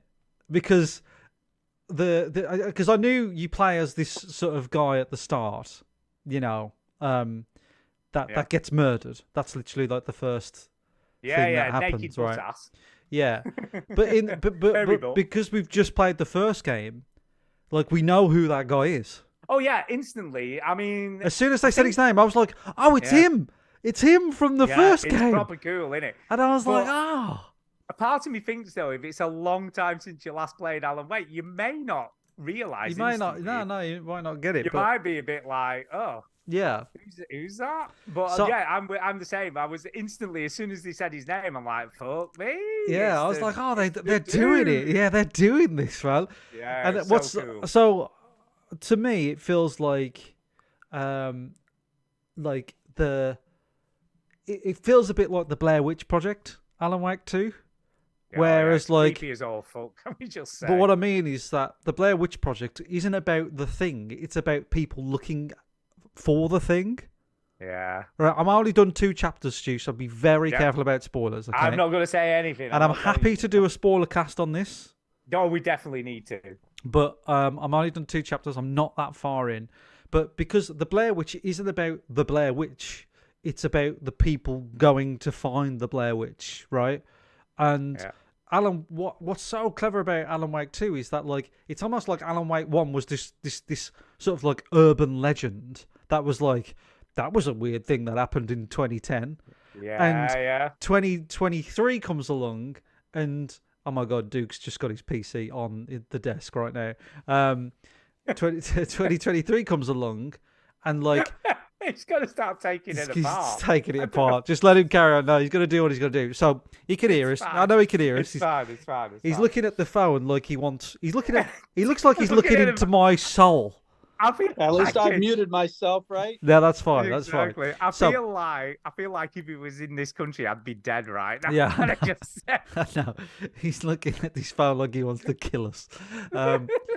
So anyway, right. So the fact that they're like Alan Wake 2 is a kind of it's no secret that you start as a different character. You start as a character that's in Alan Wake 1. That person gets murdered, then you play as a different character that's basically investigating what the fuck is going on with this town, right? And I won't try and give away too much. Do you know, can I just say, and I never mentioned this when I forgot, I kept meaning to mention it when I first talked about it, I forgot all about it. But one of the first lines Saga says, she's walking down the hill and goes, lovely place for a murder. Doesn't she? Oh, lovely place to get murdered. She said some really weird line. Like that. Yeah. It's a lovely place to get murdered, right? And I remember sitting there and thinking, like, don't think anywhere's a nice place to get murdered. I don't care how picturesque it is, wherever it is, you don't want to get murdered, do you? Yeah, but some places are better to be murdered than others. Yeah. Oh, I guess. I it guess just so. says, like, lovely place to get murdered. For the record, I don't want to kill y'all. I want to kill my PC right now. I know. That's okay. It's okay. That's okay. Just don't kill me. Don't kill me. He looks like he's going to kill us and wear our skins. Yeah, it does. I think Duke's one of the possessed out of Alan Wake 2. So anyway, a few things that struck me about Alan Wake 2. Obviously graphics are very good. It looks incredible. Yeah. Blah blah blah. It looks incredible. Not everybody said this, but it does. I know Duke would never play it, but it does show a lot of. It is worlds apart from what Alan Wake 1 was. Right. It is so different to what it was. It's almost like Alan Wake. How many tractors do you fight? None. Wow. That is better. Yeah, I don't. Do you know? To be honest, I'm thinking like I played obviously the whole game, 20 odd hours. There's no tractors. I don't think I actually had a fight. I don't think I had a fight with an inanimate object. No. I've heard another podcast say that they don't. None of that stuff is in this game anymore. No, I don't think I did. And it feels like Alan Wake 1 was the 80s version of that video game, and this is like the modern, gritty reboot of Alan Wake. You know what I mean? It's like that was the first one was this pulpy sort of silly game, but this one is like the real like dark fucked up thing. You know, I'm super impressed. I really like the character Saga. Like she's got something about. Oh yeah. Like she's just obsessed with solving murders, and she's. Like. So I'm assuming you've been in the mind space now, haven't you? Which I think is a fucking stupid name, by the way, because she says it's like my version of the Mind Palace, and it's like, well, why don't you just call it the Mind Palace then? Yeah.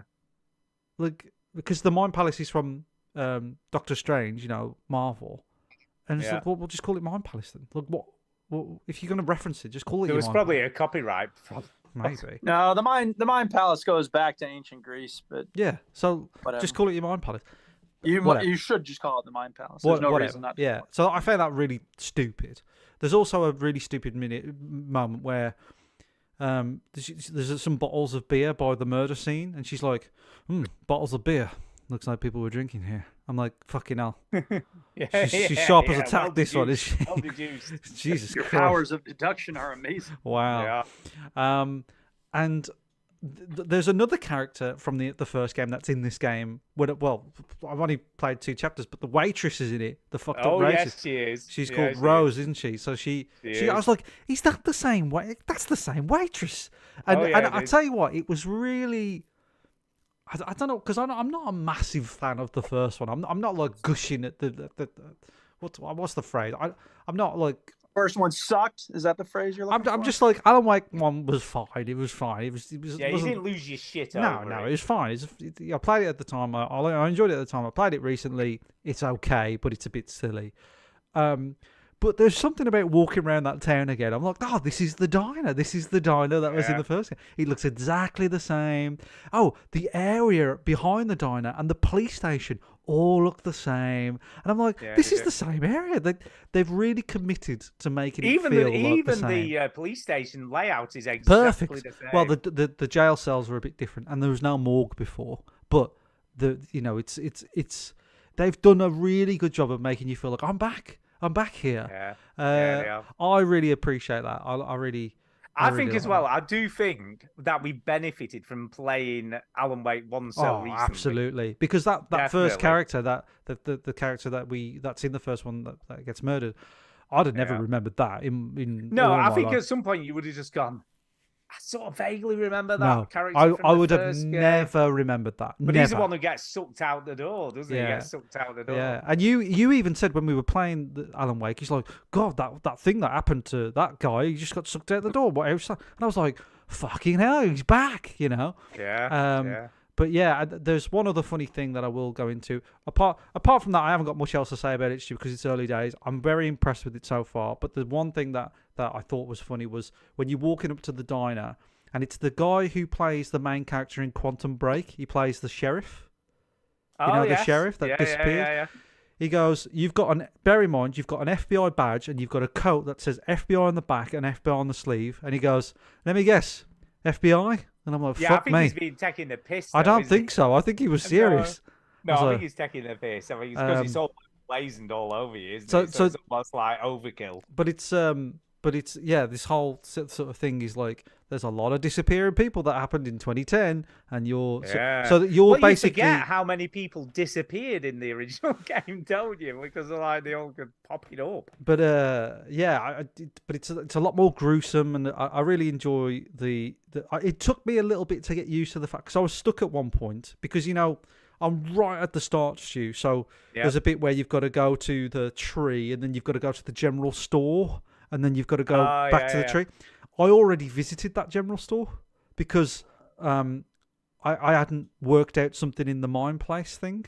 So I was like, what have I got to do? I don't know where I've got to go. And I haven't realised that I've got to do stuff in that mine place thing. I feel like gives you hints. Now that I know that, it's really easy. But it is weird because the mine place is really like a hint system. But I did do quite further on in the game. I did quite a few things, and then it gave me the hints in the mine space after I've done them. There was something in the general store that you had to find, but it only popped up once you've done that thing in the mine place. For me, that would have been.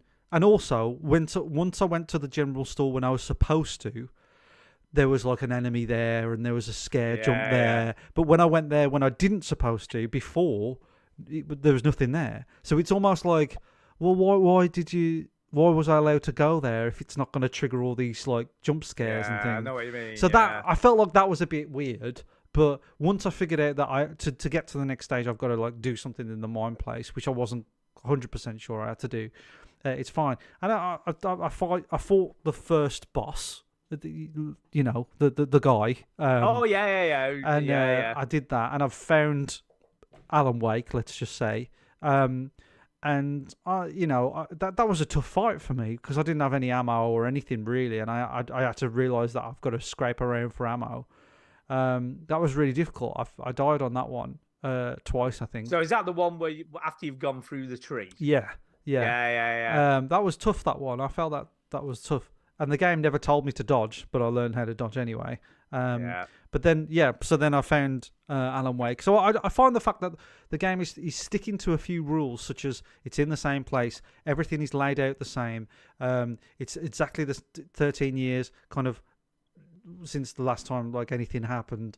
I appreciate that effort. I appreciate that it looks the same. I appreciate that it's taking place in 2023 and the last one nothing, because otherwise if it was like, well, what happened between 13 years, like no one's seen Alan Wake for 13 years. I think that's cool. I think that's like a really good way of telling the story.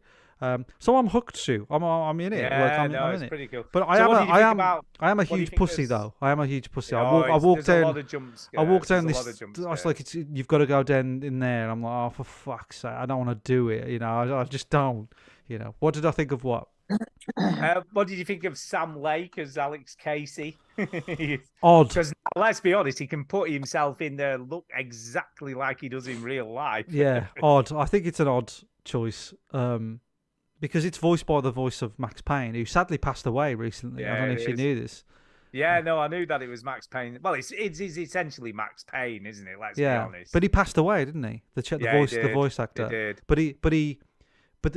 What's weird is that the Alan Wake wrote a book about a cop, and he wrote 2 novels, and he couldn't write a third, and that is basically Max Payne. But in Alan Wake, it's not Max Payne; it's something else. Alex Casey. Alex Case, but this detective is also named Alex Casey, and he gets annoyed because people think that the book is about him, even though he is a cop and he has the same personality and he's the voice of Max. So it gets really weird really quickly, and you're like, so is it based on him? Is it not? Like, what the hell's going on? So I don't know if that gets exposed. It's just a stupid thing. Oh, yeah, it does. So yeah, it's interesting, but it's got me in. I'm in. Well, let's see where this would have ended up on your list had you played it last year. Yeah, I don't know. Yeah, I know it's we'll see. Very favoured, but yeah, Alan Wake 2. So I'm doing better this year than I did last year. You are. You know, I'm cracking on. So Alan Wake 2, there you are. Anything else from you, Duke? Nope. Well, the only other thing I've played this week, I thought, fuck it, because I really wanted to play this last year and didn't, because of trying to finish Alan Wake 2 was probably the main issue for this. But yeah, I've started Jusant. Oh yeah, that's the climbing game, isn't it? The climbing game, because I absolutely loved the demo. And I just know instantly I'm going to like it. You know, when you just know. I just knew. Yeah, you knew. Yeah, this is definitely your type of game, isn't it? This. Yeah, and I'm already on to the second, so I'm way beyond the demo. And I love it. You know, I'm just loving what they're doing with it, like the way they're using sound, the graphics, the mechanics are great, because like you get to a point where the little weird frog thing that you carry in your bag can do these like harmonies that call these plants to grow, and then when the plants grow, that creates more climbing spaces for you and places to go. And it's just so well done. I just love it. I'm just like loving everything about the world, like all the little notes you find that sort of build the world around you, and trying to like just little silly notes. Like some will just be like, "Oh, I popped down to do some shopping." You know, it's like this real lived-in place where nobody lives anymore, and you're just trying to work out where is, you know, where have everybody gone? Where are they now? Like, why are they not here anymore? And I just think it's a really cool way to explore this world, this climbing mechanic. It's been compared to sort of Journey and things like that. It feels a lot like that. It does feel a lot like Flower Journey, those sorts of like contemplative games where it's not about, although there is some skill, there's more skill needed in this than there is in those games. Yeah. You know, because there's proper mechanics. I would 100%. This is the stewiest game I've ever seen. It's so definitely stew. So is it just so is. It's so yeah. So there's skill involved. So it's like Journey, but with skill based mechanics. Mm-hmm. You know, where you have to actually be. You have to sort of like use the triggers to climb, don't you? You have to sort of. Yeah. And the stamina. There's like a stamina meter, and then you've got to put like I can't think what they're called now, but where you put a peg in halfway along your climbing route. You sort of tethered in it, Hinton or whatever. So you've got to kind of do that as you climb, so that you don't. So it's not like Assassin's Creed or Uncharted climbing. It's like climbing that you have to think. Oh, definitely, because you're going to look at the handholds. You're going to try and work out where you need to go next. You can do like this bit of a wall run. Yeah. So you can do like a big jump. So you can charge your jump, and then you can do like almost like a double jump. So you do one light jump and then like a little double jump. You can wall run. You've got to really think about your route up and how to get there without losing all your energy before you get to the top.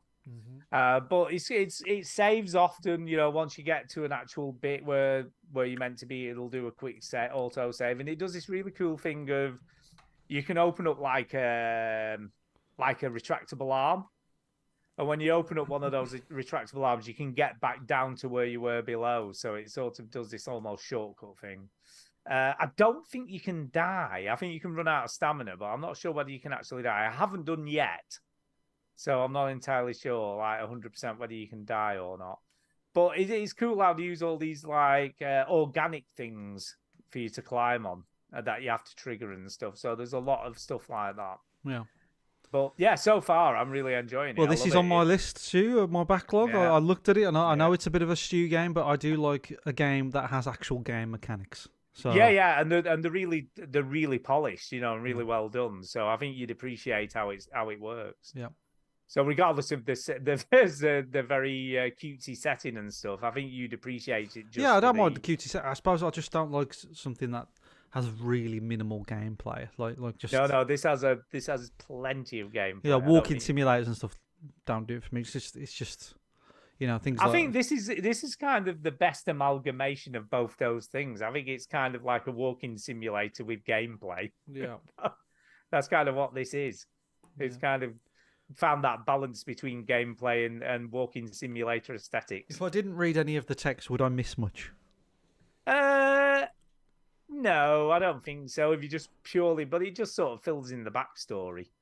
It goes sort of what's happened to these people who used to live here and why they're not there anymore. I guess. Is it linear or is it open world? No, it's fairly linear, I would imagine. It's linear so far, anyway. But there's probably, I would imagine, different routes up. I would imagine there's different ways to get to where you need to go. Yeah. But yeah, it seems fairly linear so far. But I'm just loving it. I just think it's so up my alley. It couldn't be more my kind of game. Oh yeah.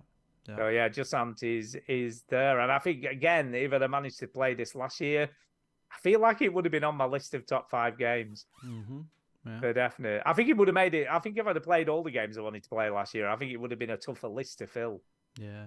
I think it would have been harder to come to the decisions that I came to. Are you bothered about Baldur's Gate? Would you play that? I think I would. I think I would if I had the time and it could be. Yeah, time not a factor. Would you give it a go? Oh, definitely. Yeah. And again, I think I would probably enjoy that too. Yeah, I'm tempted because of just how the praise that it's got. I'd give it a go. Yeah. It's like The Witcher and Skyrim, not my type of genre, but they're so popular and brilliant. I mean, I've heard so many great things about it. It can't disappoint, can it? Regardless of whether you're into that genre of game or not. I feel like it's you're just gonna like it regardless. Absolutely. Right, are we done with video games? I think we are. What's next? Video games. We have got a couple of emails. Now, we have got a problem because I have sent a SpeakPipe to Duke, but I'm assuming you can play that and you have access to it as well. We'll do it next week. Because I've got to load them into the thing and it's not a simple thing. So we'll just apologise for the SpeakPipers. We'll do them next week because of technical issues. If I've got some notice, I can do it, but it just takes a bit of time. So so it's not quite as easy. Yeah, not quite as easy. So anyway, we have got 3 emails. So we've got quite. All right, here we go.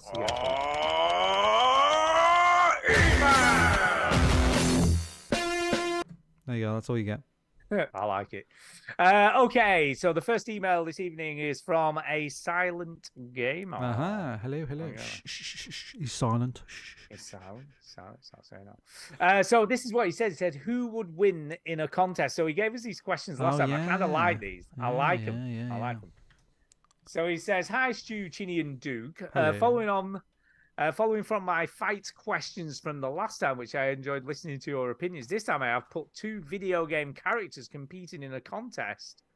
There are no right or wrong answers, just some general discussions. So we've got to decide who would win in these contests. Now, they're not necessarily fighting, though, this time. Okay. Not necessarily fighting. So here's the first one, right? You ready? Go for it. So who would win in an eating contest? That's an eating contest. Would it be Kirby or Pac-Man?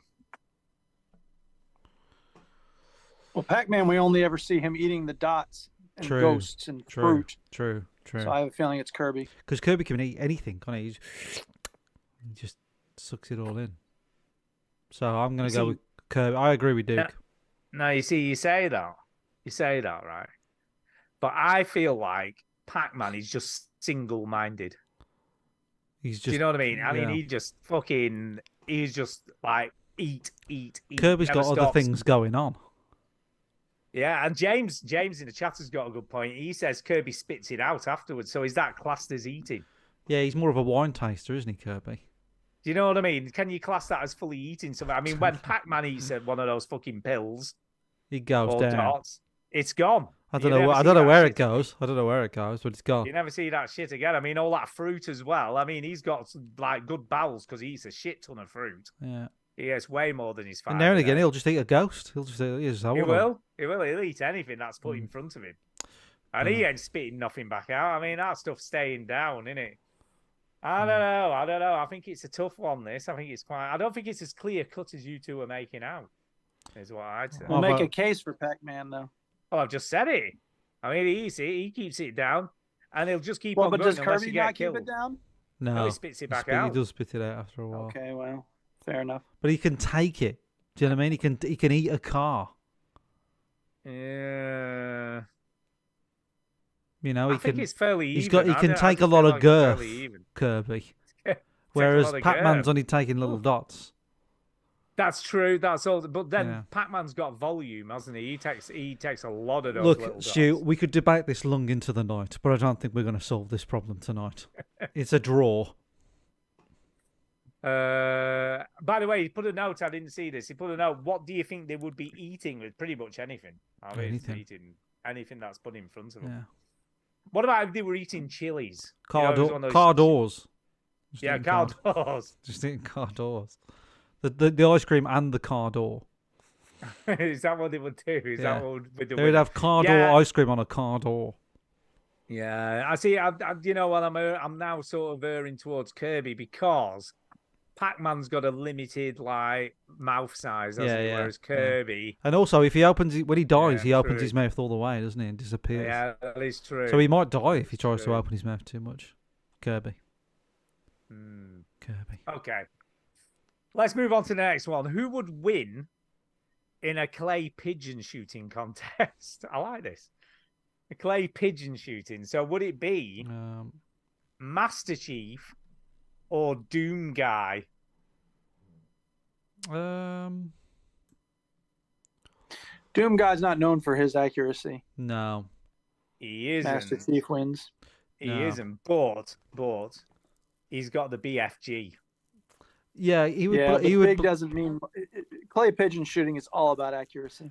I feel like Doom Guy would be. He would just blow up the pigeon clay thrower, I just wouldn't feel he? I think he'd blow up everything. He'd blow up the thrower. He'd blow that up. He'd be like, I've won everything.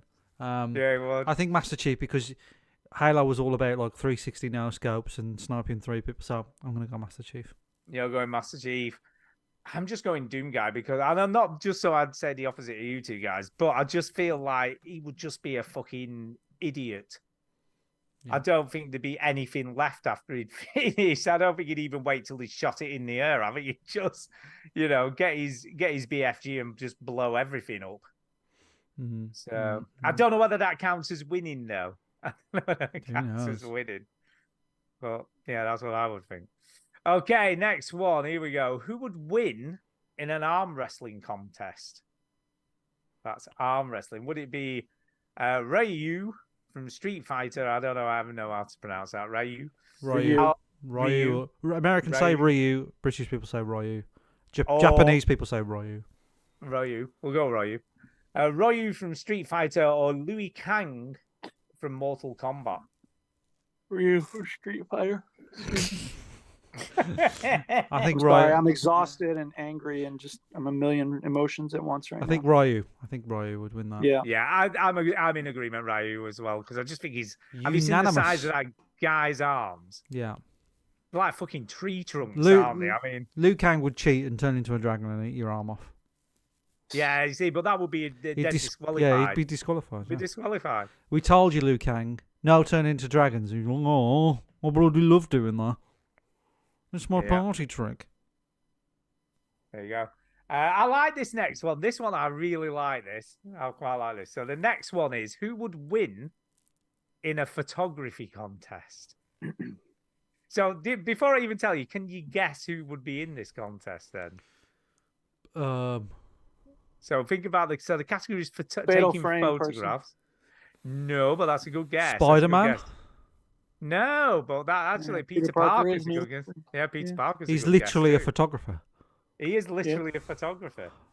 But I like this matchup better, if I'm being honest. And the matchup is Frank West from Dead Rising. Yeah, he's a journalist. Or Max Caulfield from Life is Strange. I don't know who that is, really. So Max Caulfield's the main character in Life is Strange. She's actually like an amateur photographer. All right. So I played... She's the one who knows the history of the Ghidorah type. Yeah. The one from Dead Rising. Yeah.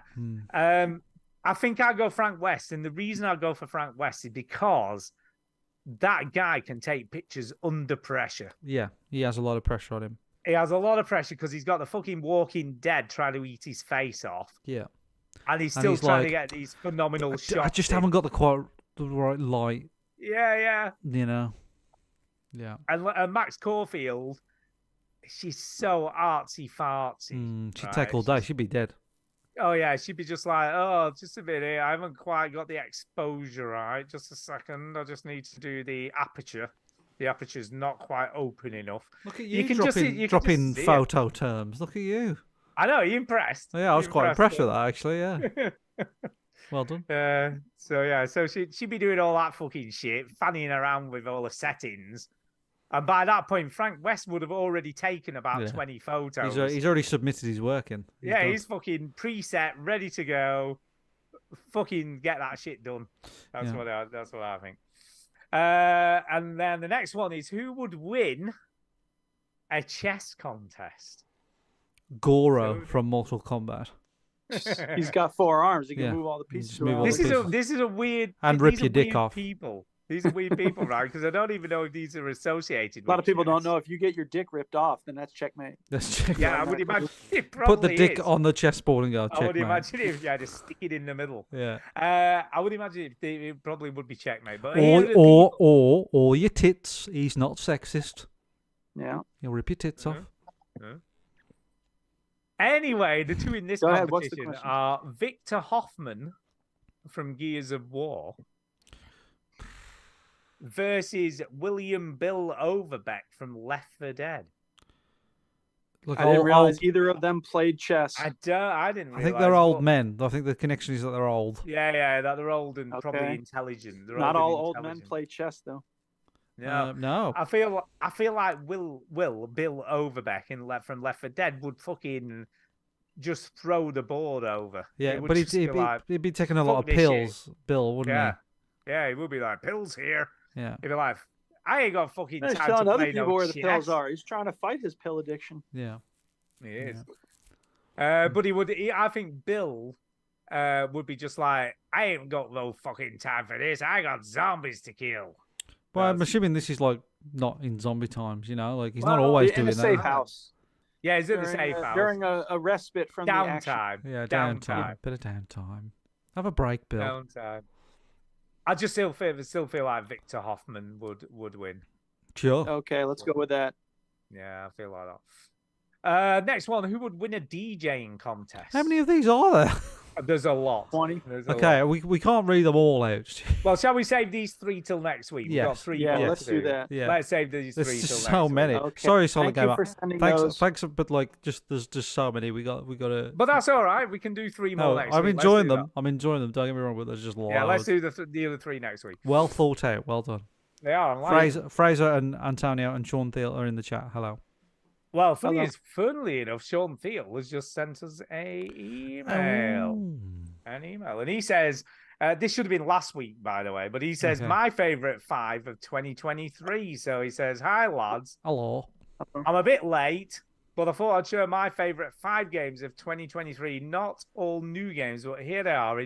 Why did people do this in no particular order? What? Because they're taking the easy road. They're just pussying out, man. Yeah, they don't want to have to choose. Yeah. Rank them. We had to commit.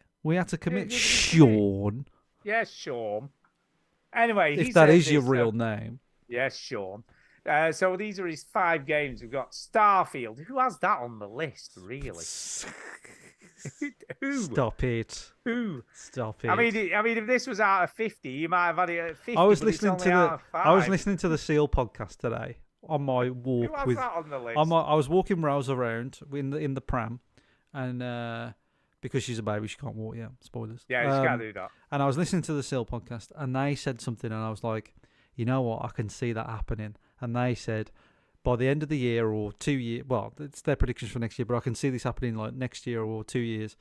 Starfield will be like positive on Steam because they've updated it and changed things. And everybody's like, actually, it's a really good game now. It's like No Man's Sky and Cyberpunk. It's really good, actually. I don't think they can do enough to fix it. Well, I don't think they can do look enough at where to fix Cyberpunk was. Yeah, but whoa. Cyberpunk's issues were all technical problems. You know what I mean? The story but they can was good. fix the voice acting was amazing. They can fix Starfield's problems. Starfield's with got updates. A plethora of issues that aren't but it can be necessarily fixed. technically It can related. be fixed. Well, we'll see. You wait 2 years time, new DLC for Starfield. You'll be like, oh my god, it's best game I've ever played. They never fucking fixed Mass Effect Andromeda, did they? So they didn't make it. They didn't make that. Well, I'm just saying in general. So Starfield, Super Mario Brothers Wonder, and I can't believe you've not been on this, by the way, Chinny, up to now. It's on the list, mate. There's just on the list. I don't know if you know, but I've got a baby, a little baby. They take a lot of time. She's been on the show tonight. Little Barbie. Anyway, Star Wars. Have you ever heard of that game? Star Wars Jedi Fallen Order, Vampire Survivors, and Fortnite Lego. Ooh. So yeah. So not even Lego, baby. Not even Jedi. Was it Fallen Order? Not Jedi Survivors on the list there. No, it says Vampire Survivors. On this list, it says Star Wars or Star Wars. Star Wars. You know what I'm saying? Yeah. Star Wars Jedi Fallen Order. No, so he's still got Survivors to play then, yeah. Yeah, so he must have played that until this year. Star Wars. Yeah, the others I can see being Starfield, not so much. Anyway, here's to you guys and the rest of the community for a good 2024. Hopefully, I'll find some time soon to do another quick quiz on past episodes. Go you all, Sean. So thank you, Sean. Thank you, Sean. We appreciate you being in touch. Cheers, Sean. Thanks, Sean. Okay, the next email and final email this evening is from Jason. Hi, Jason. Says, thank you. Will the real veteran gamers please stand up? Oh, are we not the real ones? Apparently not. Oh, yeah. So apparently there have been reports of aliens flying around the entire world. Oh, my God. I heard the reason that UAPs, UFOs are reported more often these days is simply due to the fact that the veteran gamers finally came out. News Nation would have you believe that we are being watched not only by the veterans, but by jellyfish-shaped aliens. I saw the videos. Looks like bird shit on an aeroplane window to me. So let's say you guys really aren't aliens. Would you believe aliens were really flying around the globe? No. So do you think aliens are flying around the globe? No. They're not in Mexico. They don't have little alien babies. No. Stop it. Yeah, I'm not sure what I think about aliens, whether they exist or not. Well, I think there's a chance that aliens exist, but I don't think they're flying around dumping little bodies in Mexico and stuff. No, probably don't. I want the UK perspective because over here in the good old US of A, we only see them at Duke's house. Well, they should fix his PC while they're there, I suppose. Well, they should. Maybe they've got the technology to do it. Yeah. They've got the technology. Here are my top 3 games of the past year at my house. Well, 3 or 4. Red Dead Redemption 2. Ooh. I'm 65% complete after all these years, and I still love it. So good. Kingdom Come Deliverance. It's beautiful. I dig the Queen. So I've never played. That's that medieval RPG, isn't it? Yeah, I played it at one point. I couldn't get past the tutorial. It was way too complicated. Yeah. Like, not complicated, but like I kept getting caught trying to pickpocket or something, and then it wasn't fun. Maybe I suck. Maybe I heard that though. Like, there was a bit of hype for it, but I heard it wasn't like the most intuitive. It's the game that Reddit will not shut the fuck up about. Every time people are like, I want a new Kingdom Come Deliverance. What's a game you can really get? Like Kingdom Come Deliverance. I just had my head cut off and a Kingdom Come Deliverance. Yeah. Yeah. Okay. Yeah. Bramble the Mountain King. Oh. It's a creative walk in the park with creatures. Stupid. It's no good. Shut up, you. What do you shit. know? Fucking no, it's a good game. River City Girls. Fun one to bash about in co-op. I have no idea what River City Girls I don't want to bash around with them. Yeah. And Signalis. I've kind of heard of this. Signalis. Old school Silent Hill meets future lesbians. Oh, you lot God. would have had a field day. Oh, God. And numero uno is Pentiment. So he fucking I said I'd try it at some point, but I mean, it ain't happening. Sorry. One you'll never play, fine, but to me, it's one of my favorite games of all time. It's Jason. Obsidian, by the way. It's Obsidian made that. I don't know what you Yeah. So it's Pillars of Eternity. Didn't make it a good game. Yeah. I usually pull more meaning from things, and I'm a sucker for metaphor. This game affected me in a way no other game ever has. I think Clementine and Lee, as far as heartstrings, only Pentiment feels like the stories of his version, her truth, and their own realities. The past, present, and future, and how it can all be erased and painted over, typed over, and by the end, it sat with me. Still sitting here with me months later, and it will remain here. A bit of a deep thinker for the car soccer crowd, I know, but hey, we all go poop. Most of us put our pants on one leg at a time. Maybe you'll get yours on eventually. Nobody wants to see that, poop heads. Jason, so there you go. I don't even know what to say. Thanks, Jason. I do like a good story. Maybe I would like Pentiment if I tried it, but it ain't happening anytime soon. Sorry. Yeah, it's not happening. It's not happening. Right, before we do some shout-outs and get the hell out of here, because I feel like we should at this point, we have got a new review on iTunes in the UK. Yo. Wow. I know, it's been a while. I can't believe you still check them. Oh, of course. I check them every week, man. I'm on it. Not like these other podcasts. You know what I mean? It's the only thing you do for this show anymore, isn't it? How fucking rude is that? Anyway, I feel like I've succeeded when I get Stu to say, "Hey, rude." Yeah, exactly. Hey, rude. You know what I mean? I feel like I've completed it. So here's a review. He says 1 5 star. stars. Oh, no, right, 5 okay. stars. Right, yeah, we have had a couple of 1-star reviews. Have we? Yeah, we've had a couple. They're way better to read. Exactly. Brilliant podcast with brilliant hosts. Right? Go on. You can take it. Must be mistype. Yeah. Been listening since 2014, so that's pretty good. 10 years. That's 10 years. 10 years. Get a new hobby. Yeah. Great podcast with 3 funny hosts, even Stu in brackets. I love the fact he's put a caveat in there. Even Stu. Even Stu's funny, kinda. Even food. Yeah. Even food. That takes a light and fun look at games, and that's from Shanktown 420. Thanks, Shanktown. He did it, right? This is how cool this review is, right? He took time out of his day on Christmas Day. Oh my God. To leave that review. This was left and we found it 3 Day. weeks later. Thanks. Yeah, we did. Yeah, well, I don't check every week, but every now and again. What should you? Christmas Day. Christmas Day left this review. Damn. Wow. That's so cold, Shanktown, that is hardcore, and we admire you for your. Thank you so much. Yeah, thanks, Shanktown. And we absolutely appreciate it. Mm-hmm. Yeah. So thank you very much. And yeah, look, everyone out there, you could leave a review on iTunes if you want. Just do it. I check them. I check them all. I check all the main countries. I check everywhere. Yeah. You know what I'm saying? All the main ones. I check Canada, not the Australia, USA, UK, Ireland. You know what I mean? I don't leave anyone out. I'll try not to anyway. I do check. Okay, time for shout outs. But then every now and again. So let's do some shout outs to get the hell out of it. I don't know if I've got the shout out jingle. Time for shout out. Hey. Fine. Shout out. Right, I'll start. I'm gonna shout out Duke for not being too angry, although he has been pretty angry most of the show. So that's my shout out. I'm gonna shout out PCs that work. Love y'all. Love all y'all. Love all those PCs that actually turn on. Working PCs. Duke. While You wait till the end of the show to poke him. Is this what this is? Yeah. It's safe now. Duke looks like he's gonna kill me. He's gonna kill you.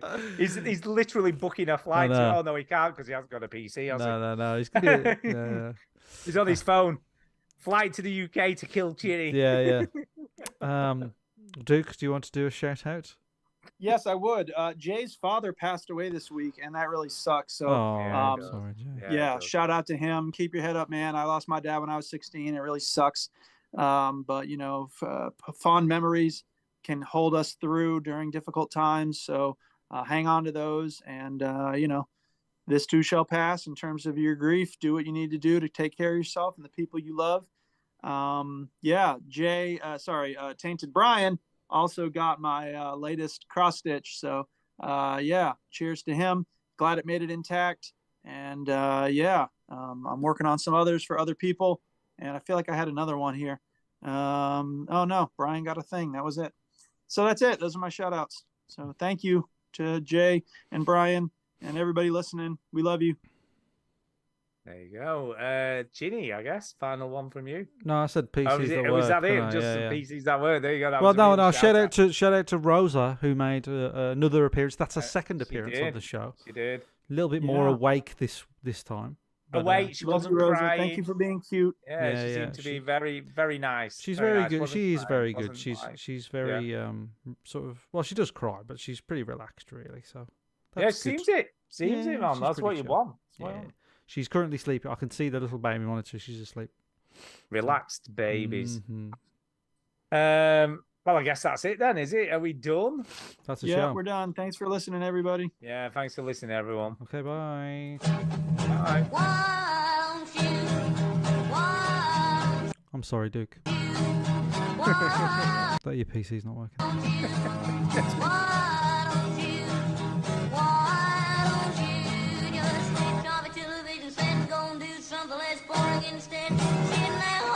Follow us on Discord.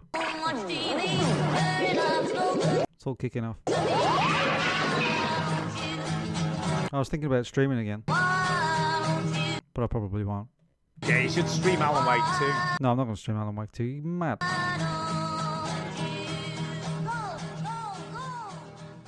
I'll tell you what. I want to see you scared. Everyone wants to see you scared on scares Twitch. The shit out of me.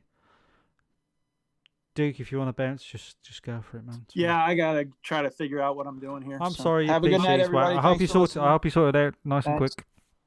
Yeah. Well, there you are. No, I'm too scared to. I play Alan Wake 2 and I'm just like, Jesus Christ, like it's just so scary. I'm just a massive pussy these days, Stu. I think you are. I feel like you are. I feel like you're a massive pussy. Thanks, mate. That is you. Is there anything you want to say to the remaining listeners? I don't know. Just have a nice evening and play some decent video games. I hope you have some fun this week playing Fraser's games. in the chat. I've been listening. I'll tell you what, I've been enjoying my walks with Rosa. I've been doing them every week. I did one yesterday, I did one today, I did one last Sunday. My steps must be going through the roof, Stu. Yeah, I bet they must be going through the roof. You will have to wait till they're falling off after Christmas, I tell you. I need it. So, yeah. I didn't do too bad. I only put about 3 pounds on, so I've been pretty good. I did 9,911 steps yesterday, 500 today. I did 13. Have you done? Are you doing that thing? What thing? Do you not know the thing? No, I don't know the thing. What thing? The thing is, you walk faster when you've got a pram. It's a proven scientific fact. Is that true? It's totally true. You watch anyone pushing a pram, they always walk faster than a normal person. Yeah. No, I'm enjoying. Totally true. It's a few things. It's a bit of exercise, right? So it's nice. It's nice to have a bit of exercise. Last Sunday, I had a massive headache, and I've been drinking water, and I took some ibuprofen, and I had some breakfast, and I was like, and I went for a walk, and I felt loads better because I was out and about. And it also gives Rosa something to look at, something different. And then, it allows Tara to have like an hour or two of just like doing some stuff around the house. So I'm enjoying it. I'm enjoying my walks. I'm doing a lot of walks. Yeah, it's cool, isn't it? I walk, but the weather's been a bit crap, and apparently we're gonna get mega snow on Tuesday. Yeah, so I think you kind of miss it. I don't think it's coming down there. I think it's sticking up. It's going to be cold though. It's going to be cold, apparently. Yeah, we're getting down to about -4 apparently. Yeah, it's going to be really cold. So we're going to be putting salt on the drive. We've got a very steep drive now, Stu. You haven't seen my new house, have you? But it's very steep. No, I've not been. I've not been yet. I've not been. Nah. We have to sort out some arcade club thing soon. There was talks of... Yeah, there's been a lot of love for our arcade club. Although, Susan's after going to Tokyo for a meetup, and I don't know whether that's happening. Yeah, I'm not doing that. Absolutely no way. I went to Vegas last year. There's no way I'm going to Tokyo. So yeah, I'm not going to Tokyo. No, too expensive. But arcade club in Blackpool, I mean... Pilchry did his usual, oh, fine, I see you picked a fucking central location. Yeah, but like, Yeah, well, we don't do it for him. We're not doing it for him. But it's Blackpool is central if you're in Scotland, Well, like someone said, Blackpool is actually lower than the middle of the country. Yeah. So between John O'Groats and Land's End, it's actually lower than. So it is actually lower than the middle of the country. Yeah. I suppose, yeah, but south, so you can stop whinging. I'm not opposed, by the way, to doing a meet in London one year. You know what I mean? I like London, but it's like it's hard. Yeah. It's hard to pick a. I think the problem with Bury is that it's boring, isn't it? Bury is boring, whereas like London is cool. Yeah, there's nothing else to do apart from the arcade. The arcade club and like going to that pizza place. Whereas London, you're in London, so you've got the whole fucking world is your oyster. So. But then Blackpool is cool for a sort of opposite reason because it's kind of trashy and shit. And that's also And I think the good thing about Blackpool is people can stay over there as well, whereas most people don't want to stay over in Bury. You know what I mean? No, absolutely not. To stay over in Bury because there's no to do. Exactly. No to do in Bury. Exactly. By the way, have you seen? Did I mention this last week about it? I did, didn't I? About that Fool Me Once having Arcade Club featured quite heavily in it. You mentioned that, yeah. TV show Fool Me Once, yeah. I've never seen it. Arcade Club's all over that shit. I've never seen it. It's all right. Well, would that Leave the World Behind this week? Have you seen that? No, but somebody else has seen it and said the ending was awful. But I don't have time to watch things anymore, Stu. It's like no time to watch movies, no time to play games. Our programs take us about 3 nights. What does your life come to? Like if a program is an hour long, we watched the Dave Chappelle stand up last night, and we had to break it up like 4 times. Like it's so difficult to do. It's tough to watch anything at the moment. We'll get there. You forgot the advice I gave you, didn't you? She's bloody. What was the advice? To take her to her bed and she'll get used to. No, fit the baby in your life, not your life around the baby. We are just making sure that she's, You need to fit the baby in your life. But look, we are still watching things, but anything over an hour, we just don't bother because it's just too much. We watched the whole, that Squid Games, the competition. Have you seen that? Oh, yeah. We watched all of that. That's 10 episodes. We watched all of that. So we are watching things, but we have to watch things that are short. Like anything under an hour or like an hour. We watched like an episode of 24 Hours in Custody. So we're still having a life, Stu. But it's like a film. Yeah. We haven't watched any films because they're just too long. So we're just keeping it low. See, mind you, I think we were really lucky, but with Millie, when we used to put her to bed at do a bath at 6:30, in bed by 7 every night, and we just used to do that religiously. Yeah. So that's what we did every night, and then she wouldn't wake up till midnight for her next feed. So we had 5 hours. The thing with babies, anything had to do, Stu, is that they're all different. Well, they kind of are, but you've got to get them in a routine. We stick them in the bed. We have put her in the bed at 7, and guess what? She was up till 9 tonight. Well, yeah, because we had people over, but we spent like 4 days in a row putting her in the bed at 7. She'd kick off, and then some nights she's like. And what did you do when she kicked off? Well, you've got to pick her up. We can't let her cry. We don't let her cry out. We don't let her cry. We don't let her cry out. Stu, there are studies where if you look, you raised Millie 20 years ago and like nothing, like the internet was fucking virtually not even. And she's absolutely fine. Right, there are studies that say that if you leave a crying baby, it harms their brain development. Does it? Yes, that is an absolute load of fucking nonsense. No, it's true. Listen, the reason she cries out is because she knows you'll pick her up. It's because she wants. You can never spoil a baby enough. Of course she can. No. Well, you'll not be saying that in 5 years when she's still not sleeping through. She'll be fine. She'll be fine. She won't. I'm telling you now. She'll if you be keep fine. on going to her every time she cries, she will never settle. She'll be fine. Well, we can't let her. We don't let her cry out. That's just a rule that we have. We don't let her cry out. Never. Oh my god. Did I tell you how to raise your daughter? Well, I didn't know you back then, but did I? Well, no, you didn't because you weren't around back then. Well, bollocks to you then. By the way, she's perfectly fine. Can I just say? And she got to a point when she was a toddler, right, when she was 2 or 3. If we hadn't put her in bed by 7 o'clock, she used to point up the stairs. Yeah. She wanted to go to bed. Okay, Stu. What do you want me to say? You're the perfect parent, and I'm a fucking awful dad. Is that what you want me to say? No, it's routines. No, I'll keep coming back to my first bit of advice, mate. Fit the baby in your life. She's fine. She's asleep now. She's asleep now. She's fine. Sleep. So is she sleeping through then? Yeah. She's sleeping a lot longer. To be fair, usually our routine at the moment is about 8 o'clock. We start the process of like, right, let's get her down, and then that's a bit more realistic because she'll wake up for a feed about twice in the night. Right. But like she doesn't. When she's woke up for a feed, she sort of fusses, wakes up for a feed. Tara feeds her.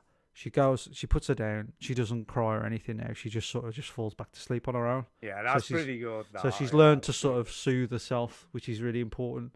Yeah, defo. Yeah, but in this morning I woke up. It was about 6 o'clock or 7 o'clock, and she was just talking to herself. She was just going blah, blah, blah, really loud. And she's just like, blah, blah, blah, blah, blah. And me and Tara are just pissing ourselves. So, they are funny. Kids are funny. Very funny. But before you know it, man, she'll be toddling around and she'll be running in everything. Around here. Bloody will be. Yeah. It goes so quick. It goes so quick, honestly. Yeah. But yeah, enjoy it, mate, before she starts fiddling with all your shit. Yeah. Well, this is a loft room, so I'm going to put a gate on this and be like, there's monsters up there. You don't want to go up there. Daddy fights. Yeah, maybe that's not the best thing to tell a kid. Like, yeah, and there's monsters. Scary monsters will eat you. If you go up there, you get eaten. Yeah. Rightio. I will leave you to it. Have a lovely evening. I hope Duke gets his PC sorted out. So, all right, say goodbye to the stream. We're going now. Bye, stream. Yeah, goodbye, stream. All right, bye. Power off. They're all no, we're not. But I have to agree with Stu. Routine is key. Shut up. Yeah, exactly. Welcome to the Veteran Gamers Parenting Podcast. Later. Routine is key, Chinny. Trust me. Do you know, Millie was so good as a baby that Kay's mum and dad used to babysit, never had to go to her, never did anything. All right, you're the perfect parent. Say